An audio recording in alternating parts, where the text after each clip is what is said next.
Primera vez del mayor número de tropas en el terreno. Y por eso Ucrania continúa llamando a los Estados miembros de la Unión y a todos los que la ayudan, y nos reunimos ayer en el marco de Ramstein, de los países que coordinamos la ayuda militar a Ucrania, para ver dónde estamos, qué hemos hecho, qué les hemos dado como ayuda, qué necesitan, en particular más municiones y más entrenamiento para sus soldados, para seguir demostrando que no vamos a cejar en nuestro apoyo a Ucrania.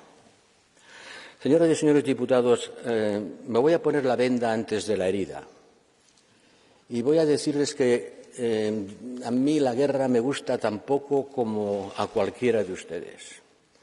No soy un warmongering. Je ne suis pas un va-t-en-guerre. No tengo ningún ardor guerrero. No me gusta la guerra. Claro, prefiero la paz. Como casi todos ustedes, como todos. No hace falta que lo repitamos. Pero lo que sí tenemos que repetir y discutir es cómo se alcanza la paz. Y para alcanzar la paz tenemos que seguir apoyando militarmente a Ucrania más de lo que lo hemos hecho. Y este va a ser uno de mis mensajes fundamentales. Para ganar la paz, primero hay que ganar la guerra. Y se puede ayudar militarmente a Ucrania y al mismo tiempo hacer todos los esfuerzos diplomáticos necesarios para que la paz llegue cuanto antes. No son dos cosas alternativas ni contradictorias, hay que hacer las dos cosas a la vez.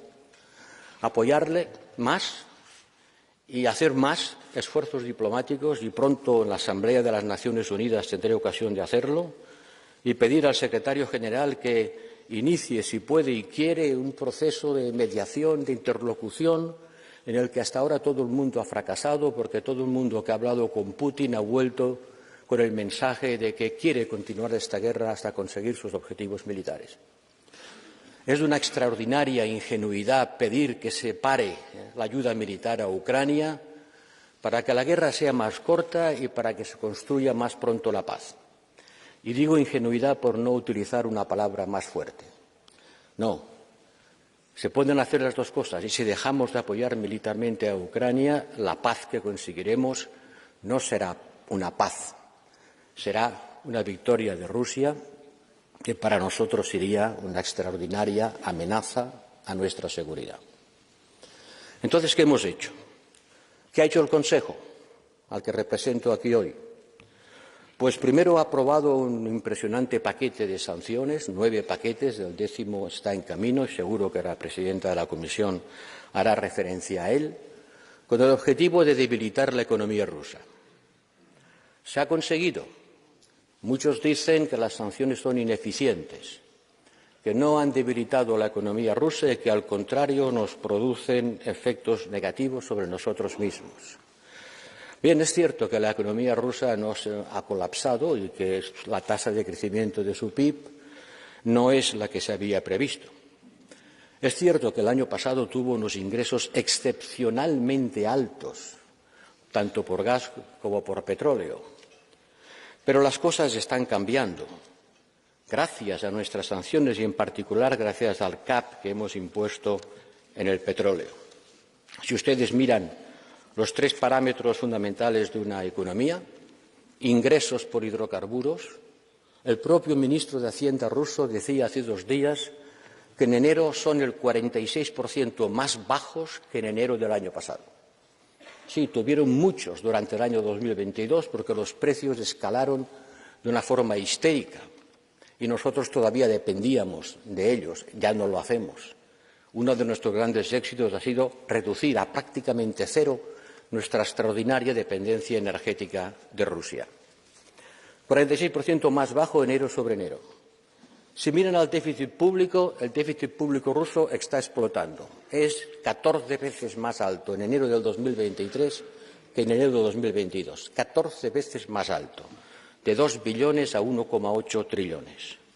Y si miran la balanza comercial, verán que sí tuvieron un gran surplus en el 2022, entre otras cosas por una extraordinaria cosecha de trigo, pero en enero del 2023 está en su mínimo histórico desde la media desde el año 2007. déficit comercial, déficit público, ingresos por hidrocarburos. Las sanciones son un veneno de acción lenta, como los que están hechos en base a arsénico. Tarda en producir sus efectos, pero lo hacen, y lo hacen de una forma irreversible. El 45% de la dependencia tecnológica de Rusia es con respecto a Europa. Sus fábricas de coches y aviones están trabajando han perdido el 80% de su capacidad. Sí, el rublo es fuerte artificialmente, pero la economía rusa va a pagar un precio altísimo por esta guerra. Han perdido su principal cliente energético, que somos los europeos, y no lo volverán a tener. Y no va a ser fácil, casi imposible, encontrar un cliente alternativo para su gas porque China está demasiado lejos. Y su petróleo lo venden a $40 el barril, es decir, a la mitad del precio del Brent. Y se lo compran a rebaja India y China, y esa rebaja es debida también al efecto de nuestro price cap, que es un gran éxito político porque ha conseguido reducir los ingresos de Rusia y no alterar el mercado petrolero mundial. Sí, nuestras sanciones están surtiendo efecto, lentamente, pero seguramente, minando las bases tecnológicas y comerciales y energéticas de la economía rusa. Putin ya ha perdido la batalla de la energía, como también está perdiendo moral y políticamente la guerra, incluso hasta ahora militarmente, aunque Ucrania todavía no la haya ganado. La segunda cosa que ha hecho el Consejo, además de aprobar estos paquetes de sanciones, propuestos conjuntamente por la Comisión y el Alto Representante en un trabajo conjunto que quiero agradecer a la presidenta de la Comisión por su liderazgo y energía en esta materia. Además de eso, hemos armado a Ucrania. Sí, por primera vez la Unión Europea ha utilizado recursos no de su presupuesto, pero sí recursos del conjunto de los Estados miembros para armar a un país en guerra. Y si sumamos lo que hemos dado con el Fondo Europeo de la Paz y lo que cada país ha hecho por su cuenta bilateralmente, estamos alcanzando un importe de ayuda militar que ronda los 12.000 millones de euros, dentro de un paquete de ayuda total que supera los 60.000 millones de euros. Globalmente nadie ha hecho más que Europa para ayudar a Ucrania en términos económicos y financieros. Y nuestra ayuda militar, menor sin duda que la americana, no es en absoluto despreciable. Pero ayer en Ramstein dije, y lo quiero repetir aquí, que tenemos no solo que continuar esta ayuda, sino que la tenemos que incrementar. Y hago una llamada a todos los países europeos que disponen de carros de combate modernos y eficaces, que están acumulando polvo en sus cuarteles y que no sirven para nada, a que los den a Ucrania. Y que los den cuanto antes, porque esta primavera y verano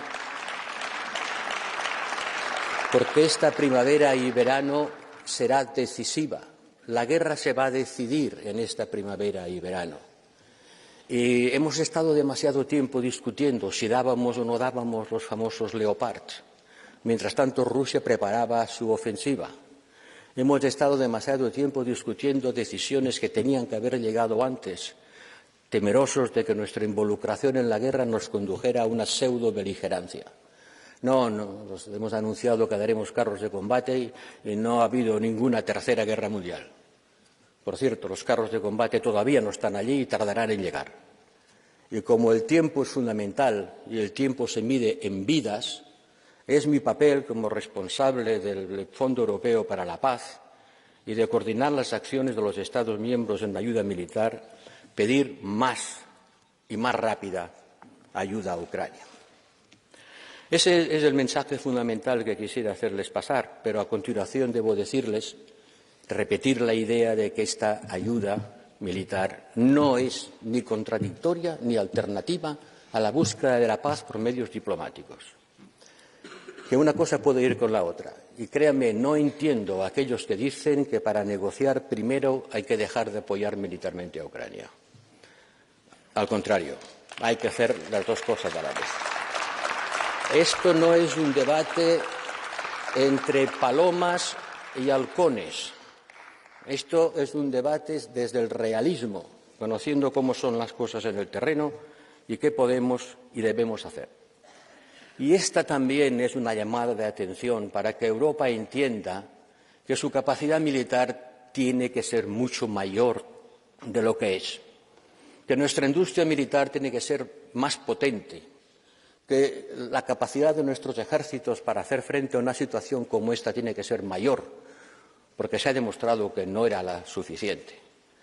Esta guerra será larga y nosotros tenemos que abordarla desde el convencimiento de que una guerra de attrition, una guerra de desgaste, es en el fondo una batalla logística, es una batalla de información, viendo la dimensión geopolítica de esta guerra, porque el Wagner que nos encontramos en el Sahel es el mismo Wagner que está luchando en Ucrania y responde al mismo papel geopolítico de una Rusia que utiliza su petróleo, su trigo, su capacidad de nuclear civil, sus minerales, para desarrollar una geopolítica a la que tenemos que hacer frente con mayor determinación.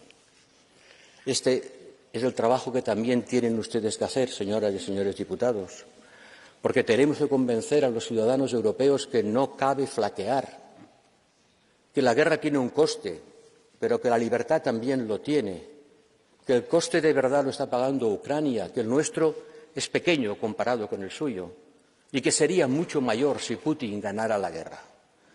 No, no la puede ganar. Esta guerra la tiene que ganar Ucrania para construir una paz estable en Europa. Muchas gracias. The High Representative, I now give the floor to the President of the European Commission, Ursula von der Leyen.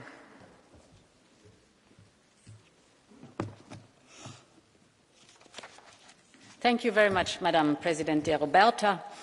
On HRVP, my dear Josep, honourable members, it's now almost a year ago, on the night of February 24th, that Russia invaded Ukraine and war was back to Europe. That night, I think all of you remember that our thoughts, and I think also our prayers, went to our friends in Ukraine.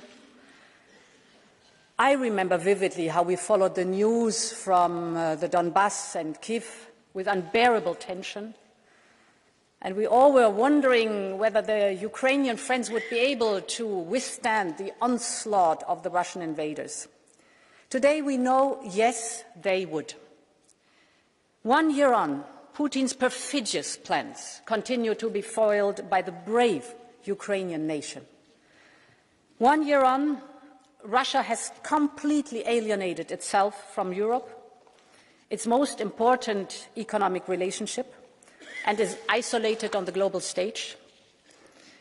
1 year on, this very Parliament last week welcomed the President of Ukraine, Volodymyr Zelensky, as the true hero he is. And 1 year on, Putin's imperial fantasies have woken up to a bleak reality, while Ukraine's dreams of freedom are stronger than ever, and they will prevail. I'm deeply convinced. Honourable members, what a difference 1 year of unity and resolve can make. In the early hours of February 24th, when Russian tanks rolled into Ukraine, a whole continent was holding its breath. Some predicted that Ukraine would fall in a matter of days. But instead, the legendary bravery of the Ukrainian people stunned the world. Their fierce resistance at the gates of Kiev, the civilians who stopped Russian tanks in the south, the counter-offensive of Ukraine's armed forces in Kharkiv and Kherson. We can never match the sacrifices and the bravery of the Ukrainian people. But what we can do is stand firmly by their side.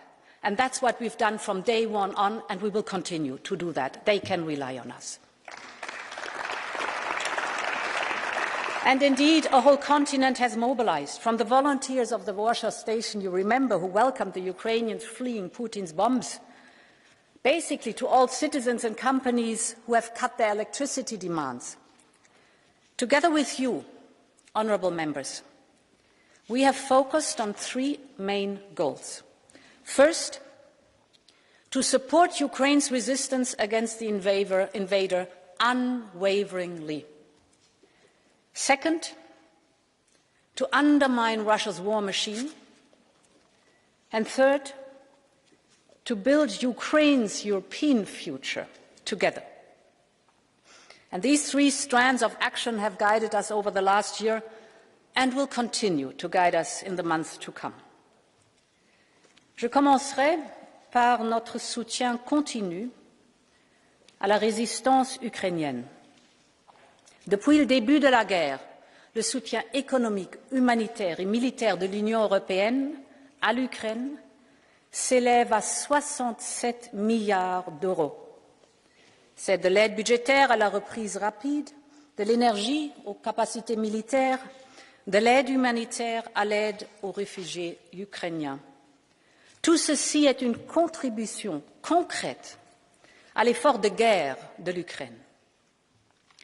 Poutine voulait l'effondrement de l'État ukrainien.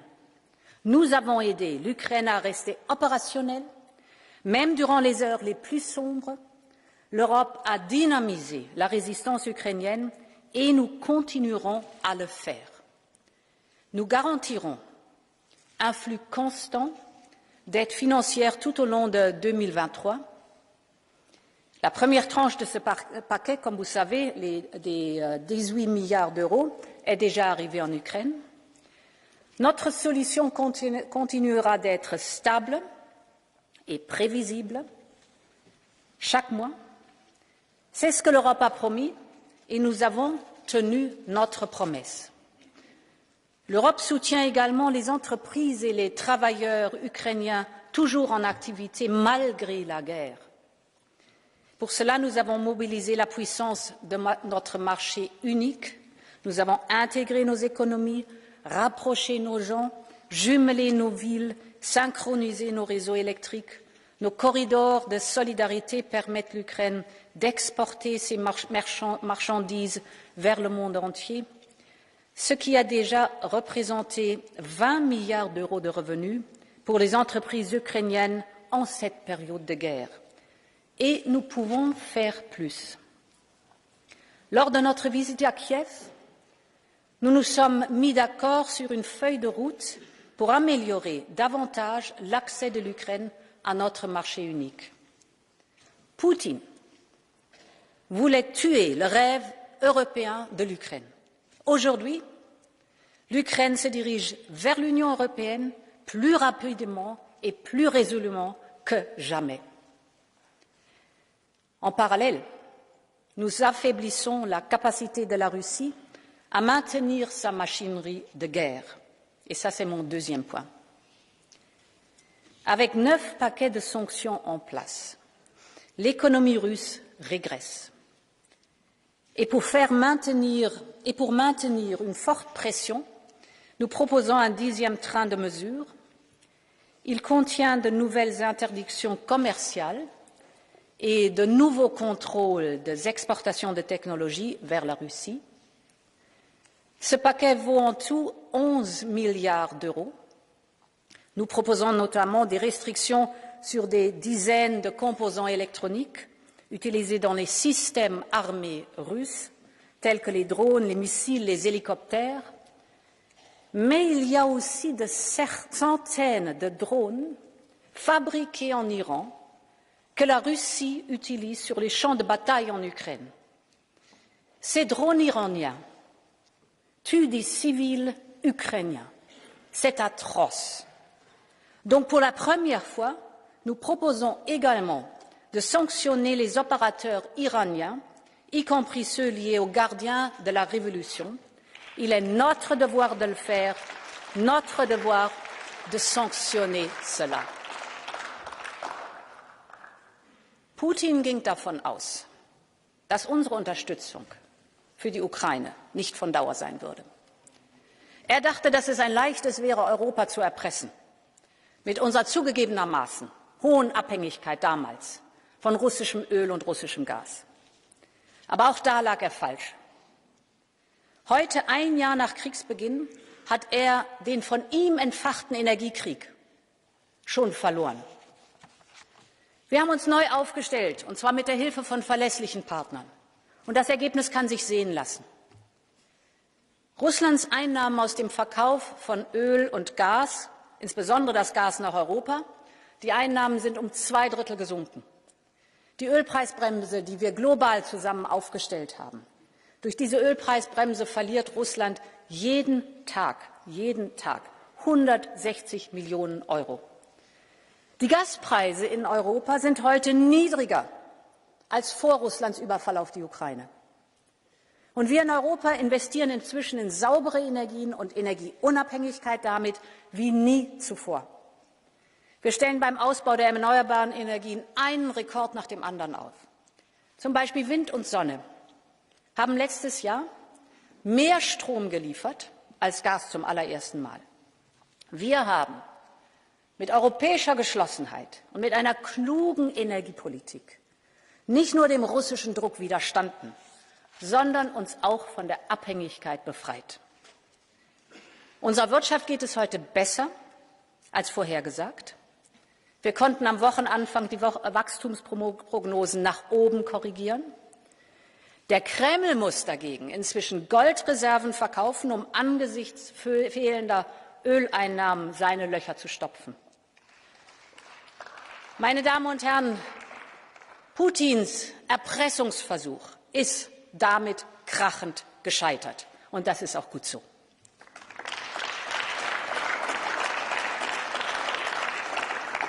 Meine Damen und Herren Abgeordnete, Präsident Zelensky hat oft mit mir darüber gesprochen, was die Menschen in der Ukraine eigentlich angesichts des Grauens dieses Krieges noch antreibt. Trotz der Massaker in Butscha und in Irpin.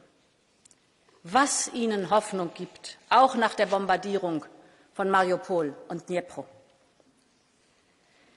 Es ist der feste Glaube, dass die Zukunft dieses Landes und die Zukunft ihrer Kinder in der Europäischen Union ist.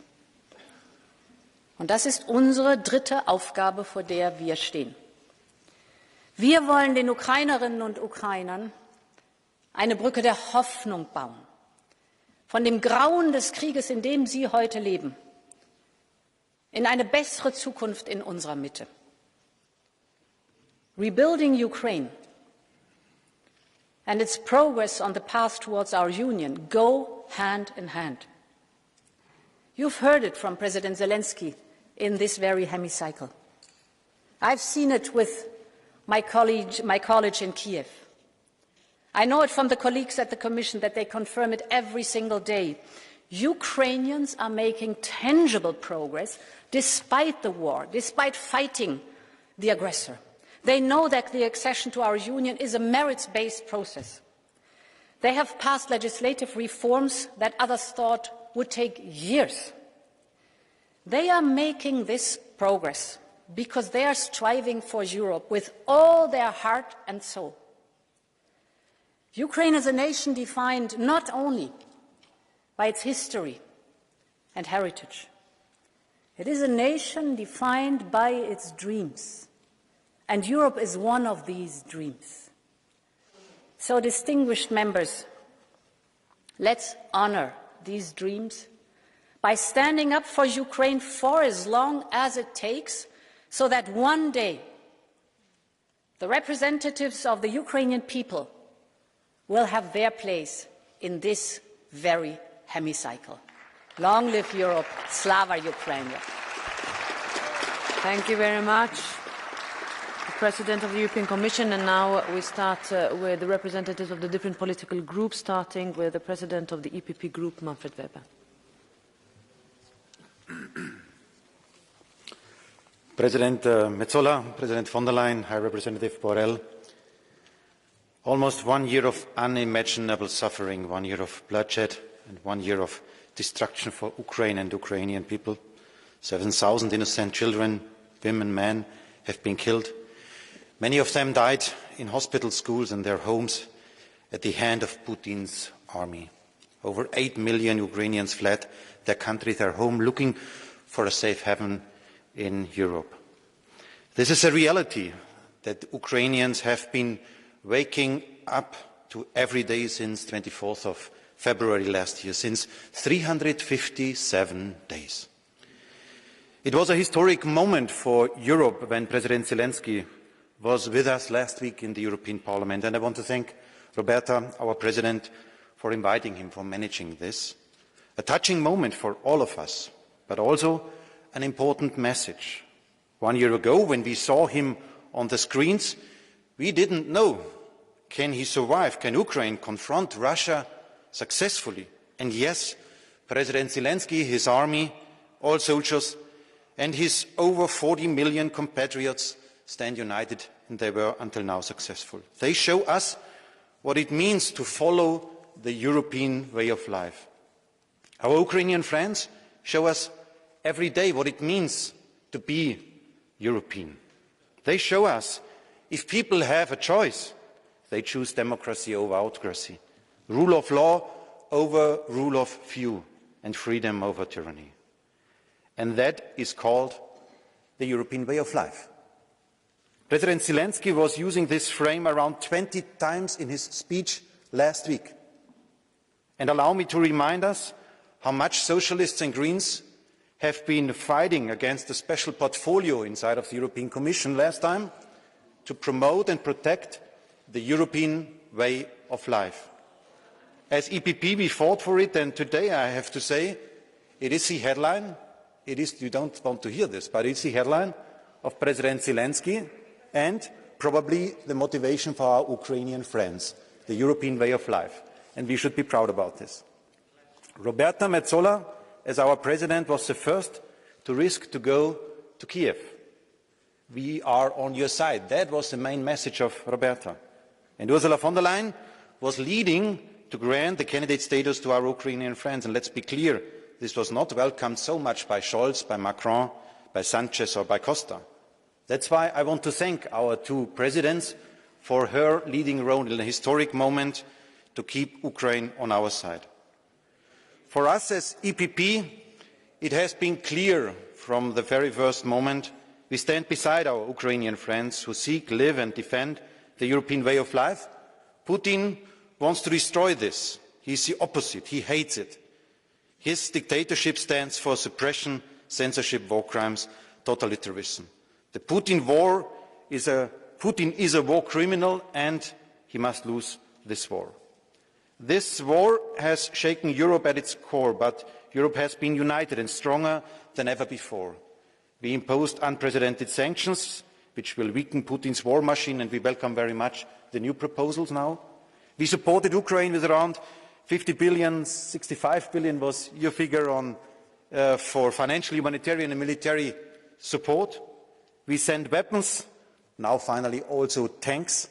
And I would say there is one still open question on the table, and that is about building up a real European defence capability. High Representative Borrell mentioned it, but there is not so much on initiatives currently on the table to do so. And finally, there cannot be, and let me use a historic comparison, there cannot be any kind of Munich event in the next years in front of us, where democratic politicians accepted to split up Czechoslovakia for getting peace, or at least a dream of peace. The future of Ukraine will not be decided in Berlin, in Paris, in Brussels or Washington. Only Ukrainians decide about the future of Ukraine. We will not let them alone in their fight for peace and freedom, their fight to live the European way of life. Slava Ukraini. Thank you, Mr. Weber. And now I give the floor to Pedro Marques on behalf of the S&D Group.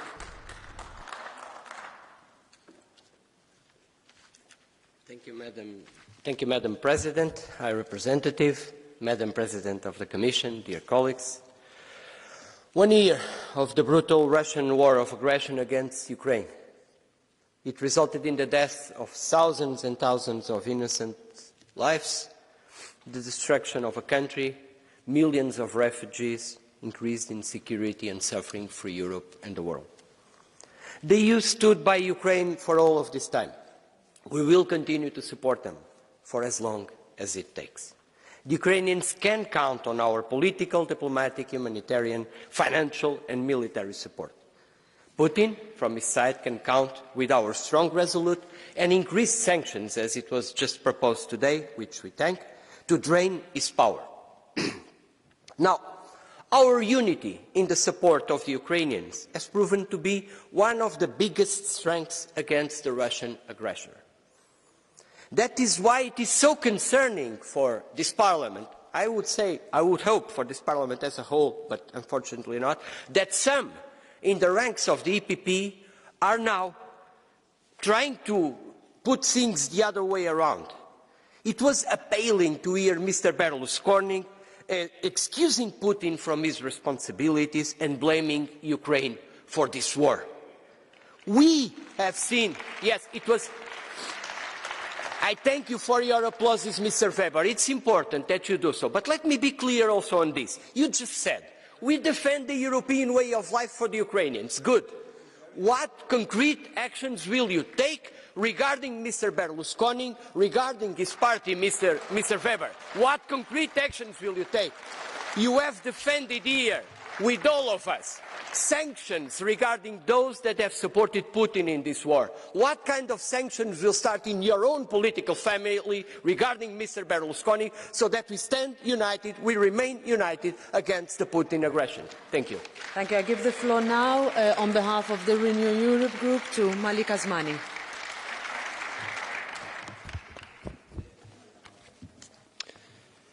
Dear President of the Commission, dear High Representative, dear colleagues, 1 year ago we lived in a different world. And today we see Ukrainian families torn apart because of Russia's war of aggression. Tens of thousands of people have died. And I would like to extend my condolences to their loved ones. We all remember the images from Bucha. A European Union keyring attached to a lifeless hand. Dear colleagues, Ukraine's hope are our objectives. 1 year on, we see NATO strengthen. Ukraine is firmly in the center of our European family. And we have to continue to provide massive support to Ukraine, also with more military materials, without the boost. Dear colleagues, on this sad anniversary, we need to show our determination. We need to be united in this House. Also, as a reaction to Mr. Weber on behalf of the EPP, our voice needs to be united, especially today, a year after this huge tragedy, the starting of the war in Ukraine. Dear colleagues, let us expand the EU sanction list to 6,000 Russian individuals. Let us hold Russia accountable through the Tribunal for the Crime of Aggression in The Hague. And let us use the confiscated Russia funds to start rebuilding Ukraine as soon as possible. Slava Ukraina! Thank you, Mr. Asmani. And now I give the floor to the co-president of the Green Group, Terry Reintke.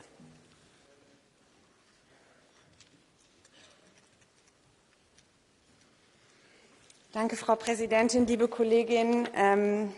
Ein Jahr nach der brutalen Eskalation des Krieges in der Ukraine ist absolut klar, wir stehen fest an der Seite des angegriffenen demokratischen Staates Ukraine. Und unsere Unterstützung, sei sie finanziell, sei sie politisch oder sei sie militärisch, ist absolut sicher. Auch wenn wir jetzt und gerade aus dem Mitgliedsland, aus dem ich komme, immer wieder Stimmen hören, die versuchen, krude Narrative in diese Debatte zu streuen, um die öffentliche Diskussion zu zermürben. Deshalb will ich einige Sachen mal klarstellen. Nicht Waffenlieferungen an die Ukraine verlängern diesen Krieg. Wladimir Putin tut das. Waffenlieferungen schützen die Ukraine vor ihrer Auslöschung und Millionen Menschen in der Ukraine vor Gewalt und Besatzung. Und genau wie der hohe Repräsentant gesagt hat, Waffenlieferungen schließen absolut keine Verhandlungen aus. Ein Land in seiner Selbstverteidigung zu unterstützen, bedeutet nicht, keine Diplomatie mehr zu wollen. Es bedeutet, internationales Recht zu stützen. Und drittens, und ich finde es wichtig, das in der Debatte sehr klar zu sagen, es wird kein Zurück zum Status quo ante geben, nicht mit diesem Russland. Die gesamte Sicherheitslage in Europa hat sich verändert. Und eine neue Welt, liebe Kolleginnen und Kollegen, braucht neue Antworten und nicht die alte Leier. Und deshalb, anstatt sich von Faschos für Unterschriftensammlungen beklatschen zu lassen, wäre es jetzt an der Zeit, gerade an all die, auch aus Deutschland, die diese alte Leier vom vor dem 24. Februar 2022 weitersingen, endlich mal nach Riga, nach Warschau oder nach Helsinki zu fahren und nicht andere zu belehren, sondern da zuzuhören und endlich zu sehen, dass wir in einer neuen Welt weiterhin klar an der Seite der Ukraine stehen müssen. Dankeschön. Thank you, Ms. Reintke. I now give the floor on behalf of the ID Group to Jack Madison. Thank you, Madam President. Good morning, colleagues. First of all, when I heard from our representative that it was a wake-up call, what Russia did 1 year ago, I was really surprised that, are we really born yesterday? I think the war started already 9 years ago, 2014. And it isn't a surprise that Russia has ambitions to go back to the history in the Soviet Union times. And they very clearly stated that in December 2021, when they asked impossible things, that there will be no new NATO member states, that there will be like some kind of puppet countries next to the Russian border, like Ukraine, Finland, Sweden, that they are not allowed to join with the NATO. And also they asked that if you don't do like this as we are asking, and they asked that all the NATO troops have to leave from the NATO member states, like Poland, Estonia, Latvia. In this case, we will attack you. I think it wasn't a surprise. It was clearly visible for the last 30 years. When the socialist colleagues were attacking EPP colleagues here, I should remind you that unfortunately your friend in the German government, and Mr. Scholz, is blocking more military aid. They're waiting his signature to send tanks. And now, 1 year later, they're like, oh, we have to check in which condition we have for tanks. 1 year later, and now they're checking for the condition for the tanks? Really surprising. 2014, when the war started already, it wasn't a problem for the Germans to continue with Nord Stream 2. It wasn't a problem at all. No, let's go further. It's just an economic relation. There is no economics without politics. Same thing with Americans. Ukrainians asked the fighters already in March last year, and Americans were blocking that. Poland said, we will give our old Russian fighters to Ukraine, just please send us F-16 fighters. Americans were, no, we are too afraid, no, maybe we escalate the conflict. The fact is, weakness is provocation. Our weakness is provoking Russia to go further. Thank you. And that's historical fact. So don't be weak, don't be too pro-Russians. Act now and fight now and win this war. Thank you. I give the floor next on behalf of the ECR Group to Beata Szydło.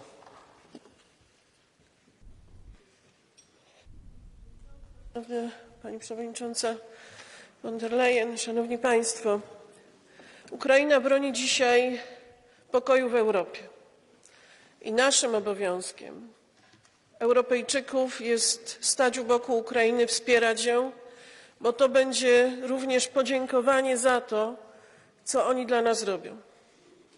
Naszym obowiązkiem jest wspierać Ukrainę politycznie, gospodarczo, humanitarnie i militarnie. Decyzje muszą być podejmowane odważne i muszą być podejmowane szybko. Tu nie ma czasu na polityczne kalkulacje i zastanowienie i wątpliwości. Przypomnijmy sobie wydarzenia, które poprzedziły ubiegłoroczną inwazję Rosji na Ukrainę. 2008 rok. Polski prezydent Lech Kaczyński w Gruzji powiedział bardzo wyraźnie, wtedy kiedy Rosja podjęła próbę zaatakowania Gruzji. Dzisiaj Gruzja, jutro Ukraina, potem może mój kraj Polska. Czy wyciągnięto z tego wnioski? Nie. Cały czas była współpraca z Rosją. Putin był przyjmowany na salonach, była polityka resetu z Rosją. Polski były premier Donald Tusk rozmawiał z Putinem jak równy z równym. Wtedy były przecież realizowane gospodarcze projekty takie jak Nord Stream 2, wcześniej Nord Stream 1. Wtedy była próba tak zwanego resetu polityki z Rosją. A potem był rok 2014. Czy wyciągnięto z tego wnioski? Nie. Były kanclerz niemiecki zasiadał w Radzie Gazpromu. Nadal realizowana była polityka wspierania gospodarczego Rosji. Mówię o tym nie dlatego, żeby robić wyrzuty, tylko mówię dlatego, że musimy wszyscy wyciągnąć wnioski z przeszłości. Trzeba wspierać Ukrainę, tak jak robią to kraje europejskie, które rozumieją, że zwycięstwo Ukrainy to będzie zwycięstwo nas wszystkich. Chcę podziękować tym wszystkim Europejczykom, którzy otworzyli swoje serca dla Ukrainy.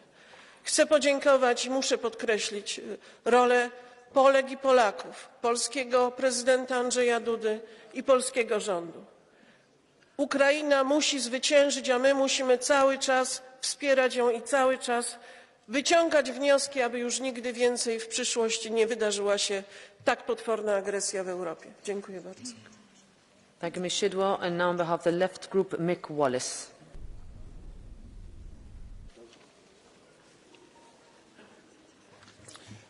President, Commissioner, High Representative. Russia's illegal invasion of Ukraine is unforgivable. The devastation, death and destabilisation wrought by it has led to unthinkable horrors, as in all wars. Also unforgivable is how willing Western leaders are to ensure this becomes a war without end. Instead of calls for ceasefires, dialogue and peace talks, we are deepening Western involvement in the war with no apparent concern for the repercussions. We are calling for Ukraine to take back Crimea. Experts on both sides of the ocean say that this was madness and will lead to a possible breakout of nuclear war. And it will also rally the Russian people towards the defence of Crimea if we go to that space. Zelensky has been making the rounds, begging for more weapons, but not one word to say about peace. How many of his own people must he conscript and feed into the carnage before he sits down to negotiations? And how many of the people of Europe must lose their jobs or their homes before NATO will allow these negotiations to happen? And lastly, what I'd like to know, what has happened to Germany, the jewel of Europe? Schulz told us that there will be no peace in Russia, no peace in Europe without Russia. First you send helmets, now you're sending tanks to kill Russians. I worry for Europe.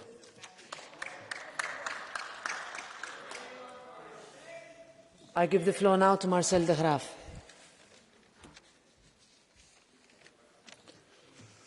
Voorzitters, het Westen traint en bewapent Oekraïne al vanaf 2014, aldus Jens Stoltenberg, de secretaris-generaal van de NAVO. Al vanaf 2014 beschiet en doodt Oekraïne de Russisch sprekende burgers in het oosten van het land. En sinds een jaar schiet Rusland terug en maakt zijn einde aan dit racistische geweld.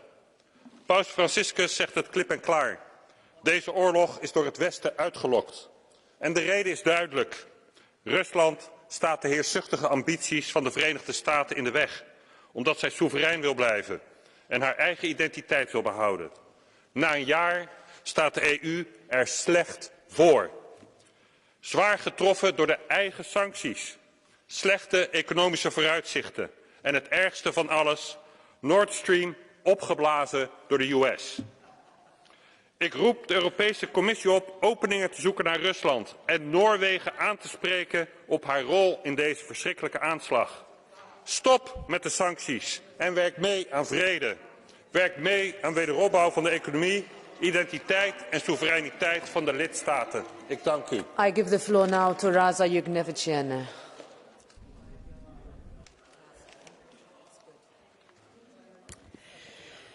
Dėkuoju Ukraina. Thank you, Ukraine. Thank you for defending peace. What would Europe be like if Putin had taken over Ukraine in 3 days, as he planned? Yes, it was horrible 1 year. However, it would be much worse if the infection of Putinization took over a large part of the European continent. Today, Ukraine is winning this war, but it depends on us how fast the decisive Ukrainian victory will be achieved. A year ago, Ukrainians got not scared, fending off terrorist Russia. We are safe behind Ukraine's shoulders, and we also should not be scared. We must provide Ukraine with everything they need: air defense systems, fighter jets, tanks, long-range missiles. We must deliver on opening EU membership negotiations as soon as possible this year. We must not repeat the Bucharest NATO summit mistake. We must invite Ukraine to join NATO at Vilnius NATO summit this year. Our bravery will bring the victory faster and save many Ukrainian lives. This can also bring change in Russia itself, but we must not be afraid of the fall of Putin's regime. I didn't want to say this, what I will say now, today, but I have to. Yes, Berlusconi is horrible, but he is not alone. Socialist Schroeder, socialist presidents of Croatia, Bulgaria, socialist leader in Slovakia, let's condemn all of them. Let's fight all proxies of Putin on our own courtyards. Slava Ukraini! Thank you, Ms. Juknevičiene. Next is Tonino Picula. Thank you, Madam President, Madam Commission President, Mr. High Representative. The ongoing political crisis in Moldova shows us that Russia is not limiting its assertive actions only to Ukraine. Through disinformation and foreign interference, Russia is trying to provoke a political crisis within the European Union and along European borders. With 1 year since the start of the Russian aggressions, what are the lessons we learned? A couple of them. That we need to continue supporting Ukraine as long as it takes to defend itself. That we need to make our sanctions more efficient and close all the gaps that enable their evasion. That common foreign, defence and security policies cannot remain the soft spots of our integration. That we need to be strategically autonomous when it comes to essential industries and services. That we need to continue working together on reducing our energy overdependence. That prioritising trade and economic relations without insisting on our political values leaves Europe exposed to the crisis. That we need more Europe to address all these challenges. Slava Ukraini! Thank you, Mr. Picula. I give the floor now to Petras Austrevicius. Petras, go ahead. Madam President, Council and Commission representatives, dear colleagues, Russia's imperial chauvinism has triggered war in Ukraine, fueled tensions and instability, and condemned the Ukrainian people to unprecedented suffering. For a whole year, we have been hearing lies, slander, and threats from Russia. Those intentions remain unchanged, ready to continue the war in the near future. Stopping an aggressive Russia means defeating it on the battlefield in Ukraine, providing the Ukrainians with everything and will enable them to achieve victory, to shorten the war and the suffering it has caused. Dear colleagues, no one here wants to discuss a resolution of 2 years of Russia's invasion and a war of aggression against Ukraine. So let's help Ukraine with everything that is necessary. Let us continue weakening Russia's and Belarus' war capacities, and let us punish the guilty according to their unforgivable crimes. It's a great historical moment and chance for Europe to emerge stronger, more united, and less dependent from authoritarian regimes. Thank you. Thank you, Mr. Austrevicius. Now I give the floor to Viola von Kramon-Tabaudel. President, HRVP Borrell, President of the Commission, dear colleagues, a year ago I stood here warning Putin that the attack on Ukraine would be the end of Russia as we know it, that the imperial overstretch would doom Russian hopes of regional domination. The war that Putin aimed to last 3 days has been now waging for a year. A dying empire is desperately trying to destroy the Ukrainian state and identity, but all this is in vain. Because the brave people of Ukraine are fighting not to conquer, but to defend. Not for domination, but for survival.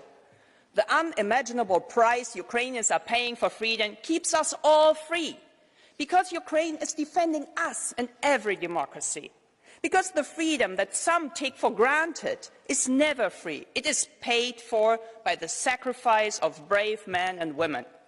We do not need to be convinced. Ukraine is Europe. And we all continue supporting the bravery for as long as it takes and with all we have. Thank you so much.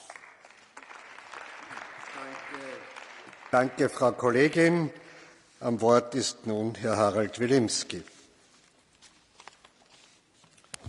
Danke sehr. Meine sehr geehrten Damen und Herren, ich habe den Ausführungen des Herrn Zelensky vergangene Woche in Brüssel hier im Plenum auch gelauscht und habe dazu zwei Anmerkungen. Das erste, ich finde es etwas befremdlich, dass dazu keine Debatte stattgefunden hat. Ein Parlament ist der Ort der Streitkultur, wo Argument und Gegenargument aufeinandertreffen sollen und der Versuch auch stattfinden soll, irgendwo das Beste herauszufinden. Und das Zweite ist, dass der Herr Zelensky den Berichten von Medien zufolge herumgegangen ist und Listen ausgeteilt hat, was er von welchem Staat gerne hätte. Da ein paar Kampfjets, da ein paar Panzer, jetzt sind auch U-Boote auf der Bestellungsliste. Aus meiner Sicht ist das der falsche Weg. Krieg ist und kann nie eine Lösung sein. Und ich weiß, Sie verurteilen jeden hier, der irgendwo die Stimme für den Frieden erhebt. Aber ich tue es wieder und erhebe meine Stimme für den Frieden. Dieses Europa ist gebaut aufgrund der Prinzipien Frieden, Freiheit und Wohlstand. Und wenn Sie halbwegs ernst genommen werden wollen, dann spielen Sie jetzt eine aktive Rolle bei Friedensverhandlungen. Es geht darum, das Sterben zu verhindern in der Ukraine. Und jeden Tag, wo wir mehr an Waffen dorthin transportieren, sterben mehr Leute. Daher bitte setzen Sie sich für Frieden ein. Danke.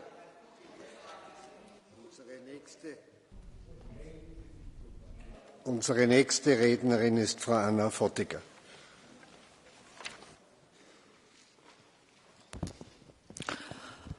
President, High Rep Vice President, the alarm bell we speak about since the beginning of this debate is still on, and the war is not over. Thousands of Ukrainians perish in this war, and atrocities, Russian atrocities, because of this criminal war of aggression are unbearable. Russia has to be defeated. The alarm bell is still on for Ukraine and for all of us.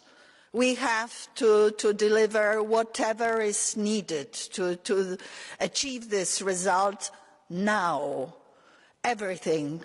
Fighter jets, fighter helicopters, air defense systems with appropriate range. We do this for us and our children. We have to know this. Danke, Frau Silvia Modig. The floor is yours. Arvoisa puhemies, ensi viikolla tulee kuluneeksi vuosi siitä, kun Venäjä aloitti brutaalin ja laittoman hyökkäyssodan Ukrainaa vastaan, eikä rauhaa ole vieläkään näköpiirissä. Me puhumme todella paljon aseista ja aseellisista ratkaisuista, mutta hyvin vähän me puhumme rauhasta. Rauhan on oltava oikeudenmukainen, eikä sen saavuttaminen ole helppoa, mutta rauhan on oltava meidän prioriteettimme numero 1. Ukrainalla on oikeus puolustautua, ja meillä on velvollisuus auttaa heitä onnistumaan siinä, sillä tukemalla Ukrainaa autamme maata suojelemaan siviiliväestöään, jotka ovat joutuneet Putinin iskujen kohteeksi ja mahdollisten sotarikosten uhreiksi. Venäjän on lopetettava hyökkäys ja vetäydyttävä valtaamiltaan alueilta, jotta pääsemme vihdoin rakentamaan rauhaa. Mitä pidempään sota jatkuu, sitä syvemmät ovat sen arvet, ja ne säilyvät sukupolvien yli. Tämän me valitettavasti Suomessa suomalaisina omasta historiastamme, kokemuksestamme tiedämme. Ukraina tarvitsee meiltä monenlaista tukea. Sota on aiheuttanut laajan humanitaarisen hädän, valtavan ympäristötuhon ja siviili-infrastruktuuri on tuhottu laajalti. Jälleenrakentamisen pitää alkaa heti, kun se on mahdollista, ja Venäjän on osallistuttava kustannuksiin. Kiitos. Danke. Um das Wort gebeten hat Herr Marton Göngyüsi. Thank you, Mr. President. Dear colleagues, most of us are rightly appalled by the official position of Hungary on this conflict. The pro-Russian propaganda, the undisguised rooting for the aggressor by Prime Minister Orbán, and the recent visit of Foreign Minister Szijjártó to Minsk, while cynically talking about peace with the aggressor and its allied regime. However, don't let that mislead you vis-à-vis the Hungarian people. A majority of Hungarians know that Ukraine's fate today and our legacy of 1956 are analogous. The story of both nations fighting for their freedom against Russian aggression is the same. And just like in 1956, when official Hungary, the regime rooted for the Russians, it was the voice of the people that mattered and what the world remembers today. And finally, while Europe was numb and silent to the Hungarian cause, delaying by decades the potential reunification of our continent, today it understands the call of history and it is also brave enough to act. Thank you. Herr Kollege Michael Gahler, der Floor ist yours. Herr Präsident, liebe Kolleginnen und Kollegen! In 9 Tagen jährt sich der verbrecherische, vollumfängliche russische Angriffskrieg gegen die Ukraine zum ersten Mal. Wir sollten zunächst der unschuldigen Opfer dieses Zivilisationsbruchs gedenken, der Kinder, Frauen und Männer, die getötet, vergewaltigt, gefoltert wurden, die flüchten mussten, die alles verloren haben. Und auch an die ukrainischen Soldatinnen und Soldaten, die für eine gerechte Sache, die Verteidigung ihrer Heimat, gefallen sind. Damit das abgrundtief Böse in Europa nicht wieder obsiegt, müssen wir Europäer, der vereinte Westen, die gesamte demokratische Welt weiter zusammenstehen und jetzt das Notwendige tun. First things first. Mehr Munition, stärkere Luftabwehr, mehr Artillerie, die alle Teile der besetzten Ukraine erreichen kann. Kampfpanzer nicht um Territorien zu befreien, sondern Menschen, die unter der grausamen russischen Besatzung und täglichen Willkür leiden. Und da sich Russland keine Beschränkungen auferlegt, müssen auch Kampfflugzeuge Teil der ukrainischen Verteidigung werden. Diejenigen in meinem Heimatland, die aus Naivität, Anti-Amerikanismus oder insgeheim aus einer historisch falschen deutsch-russischen Geistesverwandtschaft glauben, den Ukrainern Waffen verweigern zu müssen, rufe ich zu: Erkennt das wahre Gesicht des Diktators im Kreml. Das ist der angewandte Faschismus des 21. Jahrhunderts. Never again. Slava Ukraini. Unser nächster Redner ist Herr Sven Mikser. Dear colleagues, this war will have to end with every square inch of Ukrainian sovereign territory liberated. Because otherwise, if Russia should walk out of this with territorial gains and with the current regime still intact and in power, the international rules-based order will have failed, if not entirely collapsed. I would like to underscore 2 points made by High Representative Borrell. First, implementation. It's commendable that the decision was taken to donate tanks, but now those tanks will really have to arrive, and all countries who have equipment to spare will have to step up. And secondly, it is not simply sufficient to continue supporting Ukraine militarily, but we will have to step up the support significantly so as to turn the tide of the war and make sure that Ukraine emerges victorious. And very finally, we should seek on this very issue unity in this House. Deliberately heightening political partisanship is irresponsible. It's not helpful. It's not even elegant. Thank you. Danke, Madame Nathalie Loiseau. Monsieur le Président, Madame la Présidente, Monsieur le Haut Représentant, il y a une semaine, le président Zelensky est venu nous demander de l'aide. 1 an après le début de l'agression russe, l'Europe doit se rendre à l'évidence. Nous avons intérêt à une victoire de l'Ukraine et nous devons faire tout ce qui est en notre pouvoir pour qu'elle gagne. Faire tout ce que nous pouvons, ça veut dire faire plus et plus vite. Plus de livraisons d'armes et de munitions, de celles qui donneront un avantage décisif à l'Ukraine. Plus question de tergiverser, de tarder, d'hésiter quand des vies humaines sont en jeu. Faire plus, c'est plus de sanctions à l'encontre de la Russie et une lutte plus déterminée contre leur contournement. Ceux qui, en Europe, violent les sanctions doivent être poursuivis. Ceux qui, hors d'Europe, aident la Russie à les contourner doivent redouter des sanctions secondaires. Certains, jusque dans cet hémicycle, on les a entendus, appellent à une négociation immédiate. Mais pourtant, l'échec des accords de Minsk devrait nous avoir vaccinés contre les cotes mal taillées et la tentation des conflits gelés.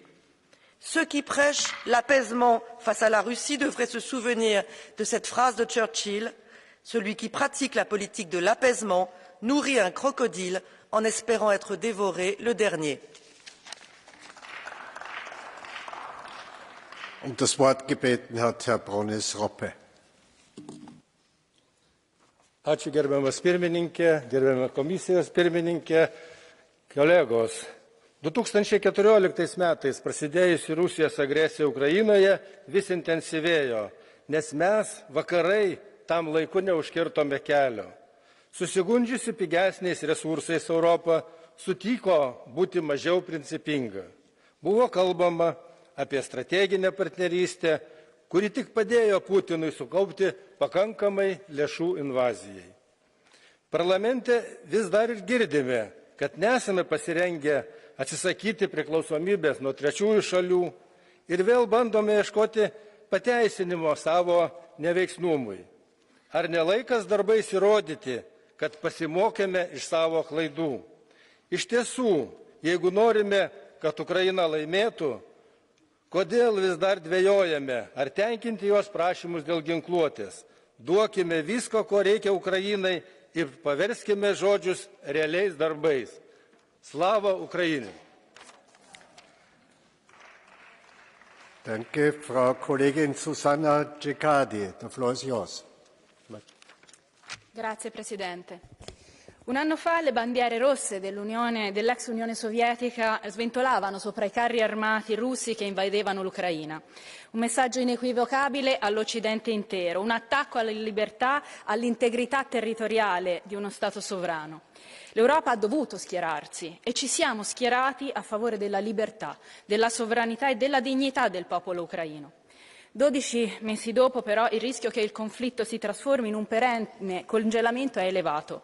Una situazione pericolosissima che dobbiamo scongiurare per i civili ucraini, per le prime vittime di questa guerra, per le nostre imprese, i nostri cittadini che subiscono i rialzi di bollette e merci.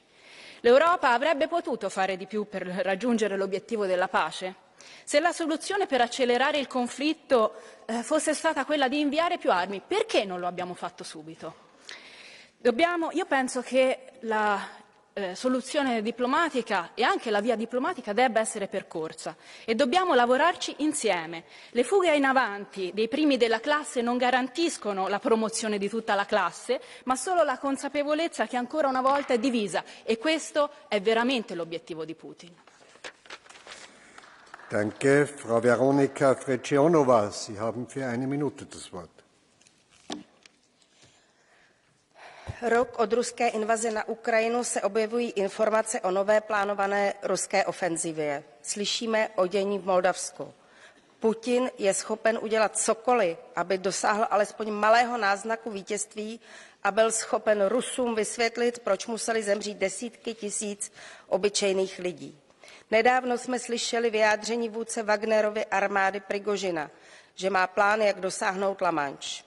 Jestli nás ani tato slova nedonutí zvýšit vojenskou pomoc Ukrajině, pak už nevím, co by mělo. Česká republika už poskytla Ukrajině obrovské množství vojenské techniky a budeme pomáhat i dále, jak jen je to v našich silách. Na druhou stranu čteme názory některých zemí, jako je například Švýcarsko, které nejen, že odmítají Ukrajině pomáhat, ale aktivně blokují pomoc ostatních zemí. Takové jednání je třeba také hlasitě odmítnout, tak jako odsoudit ty, kdo jsou schopni naše bezpečí obětovat za pár eur nebo franků. Danke, Frau Andrea Botschko. The floor is yours.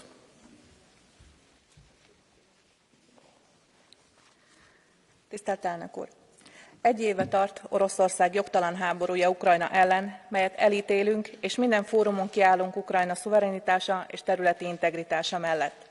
A háború óriási áldozatokat követelt, családokat szakított szét, fiatalok jövőjét és álmait törte ketté nemzetiségtől, anyanyelvtől függetlenül, hisz az Ukrajnában élő magyarok, románok és más nemzetiségek egyaránt elszenvedői az orosz agressziónak, és válvetve harcolnak a győzelemért. A háború nehézségei ellenére Ukrajna folytatja európai integrációs útját. Bízom benne, hogy a csatlakozási feltételek teljesítése során az országban élő nemzeti kisebbségek nyelvi és oktatási jogait is garantálják a koppenhágai kritériumoknak megfelelően. A múlt decemberben elfogadott kisebbségi törvény azonban nem felel meg a jogegyenlőség elvének, ezért módosítani kell, és erre az Uniónak is fokozottan figyelni kell. Az ukrajnai háború tragikus képei egy éve benne vannak a hírekben, de nem szabad, hogy a világ belefásuljon, és a szolidaritás üres frázissá váljon. Amivel valóban életeket lehetne menteni, az a béke. A törökországi földrengés tragikumát nem tudtuk megakadályozni, Ukrajnáért viszont nagyon sokat tehetünk. Köszönöm. Danke. Unser nächster Redner ist Herr Andrzej Halicki. Der Floor is yours. Szanowni Państwo, przed rokiem pod polskie dachy do polskich rodzin trafiły miliony kobiet, dzieci, uciekinierów, bo Putin w bandycki sposób napadł sąsiedni kraj. Nie pierwszy raz zresztą. Solidarność, nasze rezolucje, natychmiastowy apel o jedność i bardzo twarde stanowisko to ciągle za mało, bo władza jest w rękach rządów. I tak jak pan przewodniczący powiedział, nie mamy czasu. To skąd rodzą się te wątpliwości na przykład w sprawie embarga na energię atomową? Czy dlaczego działają jeszcze ciągle rosyjskie firmy na rynku europejskim? Wszyscy, którzy mają wątpliwości, są pomagierami, pomocnikami Putina. Trzeba to mówić bardzo wprost. Ale ja apeluję o natychmiastowe działanie rządów w sprawie próśb Ukrainy o pomoc. Wszystkie prośby powinny być realizowane natychmiast, bo to Ukraińcy walczą za nas i o przyszłość i pokój w Europie. I my jesteśmy do tego zobowiązani. I chciałbym panią przewodniczącą również prosić o uwagę, jeżeli chodzi o Mołdawię. To kraj, który także cierpi z powodu tej wojny i wymaga pomocy. Dziękuję bardzo.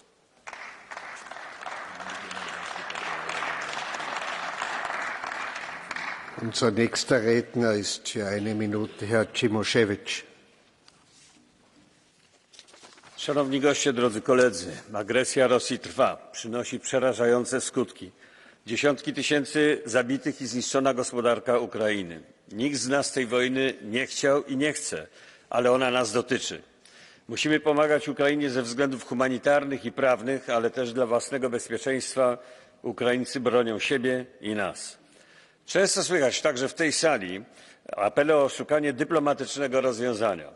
Nigdy nie ma mowy, kto i jaką cenę miałby zapłacić za pokój. To prawda, że dyplomacja jest często najlepszym rozwiązaniem, ale nie jest prawdą, że jest tak zawsze. W Monachium Francja i Wielka Brytania przehandlowały czeskie Sudety za złudzenie pokoju. Rok później Niemcy podbiły Polskę i wkrótce inne kraje, w tym Francję. Czy dzisiaj Donbas i Krym mają być ukraińskimi Sudetami? Czy za rok i dwa wynagrodzony agresor ma zaatakować kolejne kraje? Mamy tylko jeden rozsądny wybór. To pełna pomoc dla Ukrainy pozwalająca na powstrzymanie agresora. Dziękuję. Danke vielmals, Herr Dragoš Tudorake. Thank you, Chair, Madam President, dear High Representative, dear colleagues. 1 year ago, Russia unraveled a plan which we now know was in the making for many years.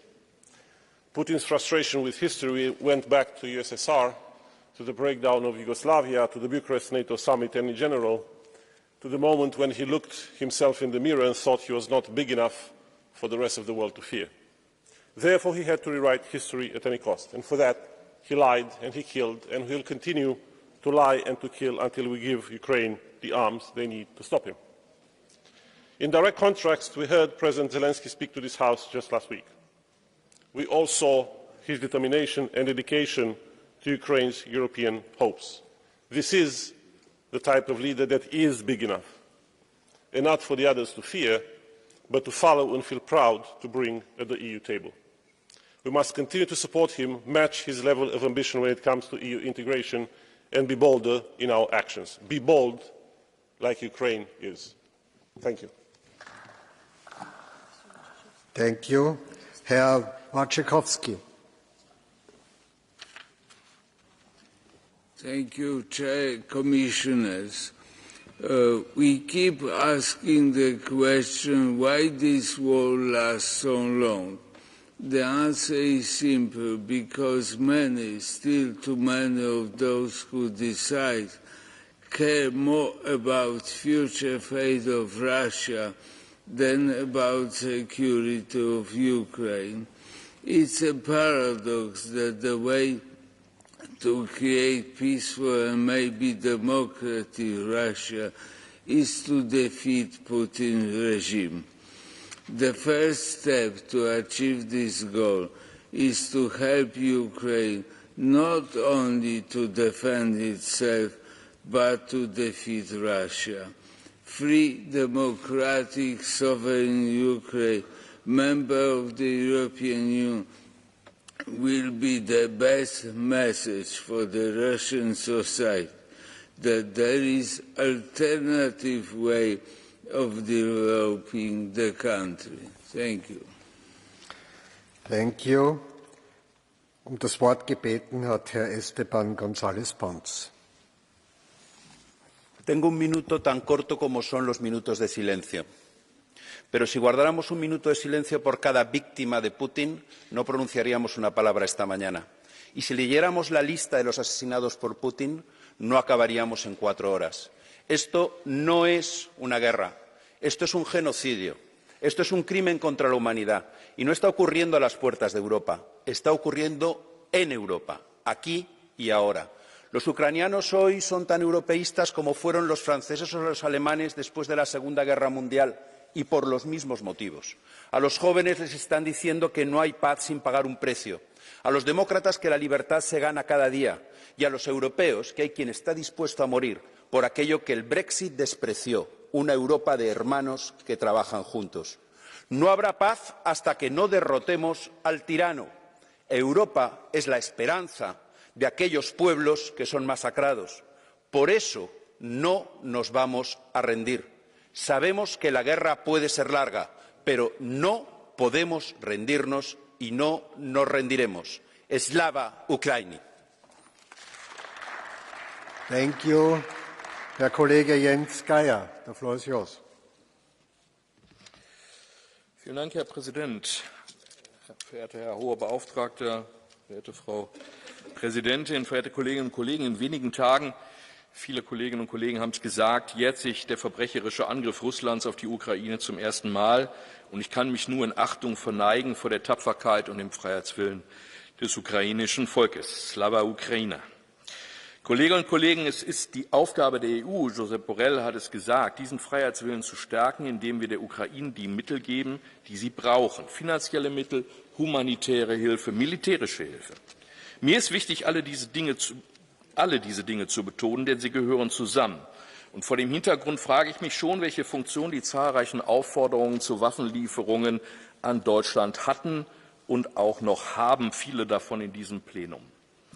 Nachdem die Voraussetzungen geschaffen worden sind, nämlich ein gemeinsames Vorgehen der NATO-Verbündeten, liefert Deutschland Leopard-2-Panzer im Dutzend und Leopard-1-Panzer in den Hunderten.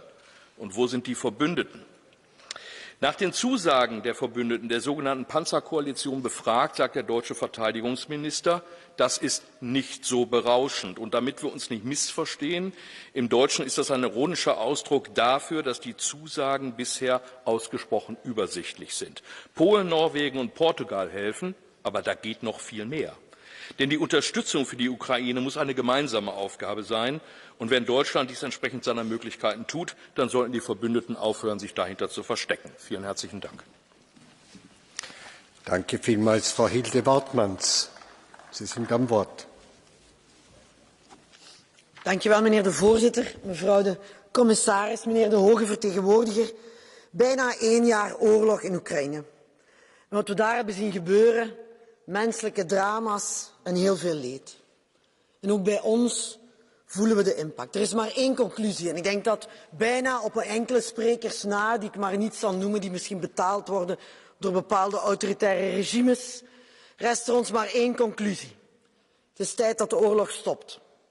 En hiervoor, collega's, is maar één oplossing. De overwinning van Oekraïne en een Europa met haar op zijn tanden. We moeten denk ik zorgen dat Oekraïne de munitie krijgt. Straaljagers, munitie, tanks. Heel erg snel. 2, een Europa met haar op zijn tanden. Waarom zeg ik dat? Omdat ik nu voel dat in die verschillende lidstaten een debat gaande is. Wat moeten wij doen voor onze defensie? Meer tanks, meer vliegtuigen? Nee, collega's. Dit moet Europees gebeuren. Een Europese defensieunie en, u weet het mevrouw von der Leyen, ik herhaal het, een Europese krijgsmacht. Dat moet nu gebeuren. 3, we zitten aan het 10e sanctiepakket. 2 secondjes nog, we zitten aan het 10e sanctiepakket. We gaan weer eens 4 banken bijdoen, een paar namen bijdoen. We hebben die lijst van 6000 namen. Doe die 6000 namen. Collega's, laten we samen aan Poetin zeggen, Poetin, jij wint die oorlog nooit. Dank u wel. An Wort ist nun Herr Siegfried Mureşan. Vielen Dank. Thank you very much, Mr. President, President von der Leyen, High Representative. 1 year after the start of the war, we have to say clearly thank you to the people of Ukraine. The fight of the people of Ukraine is heroic. It is an inspiration to all of us. It is an inspiration to the free world, and we have the duty to say thank you.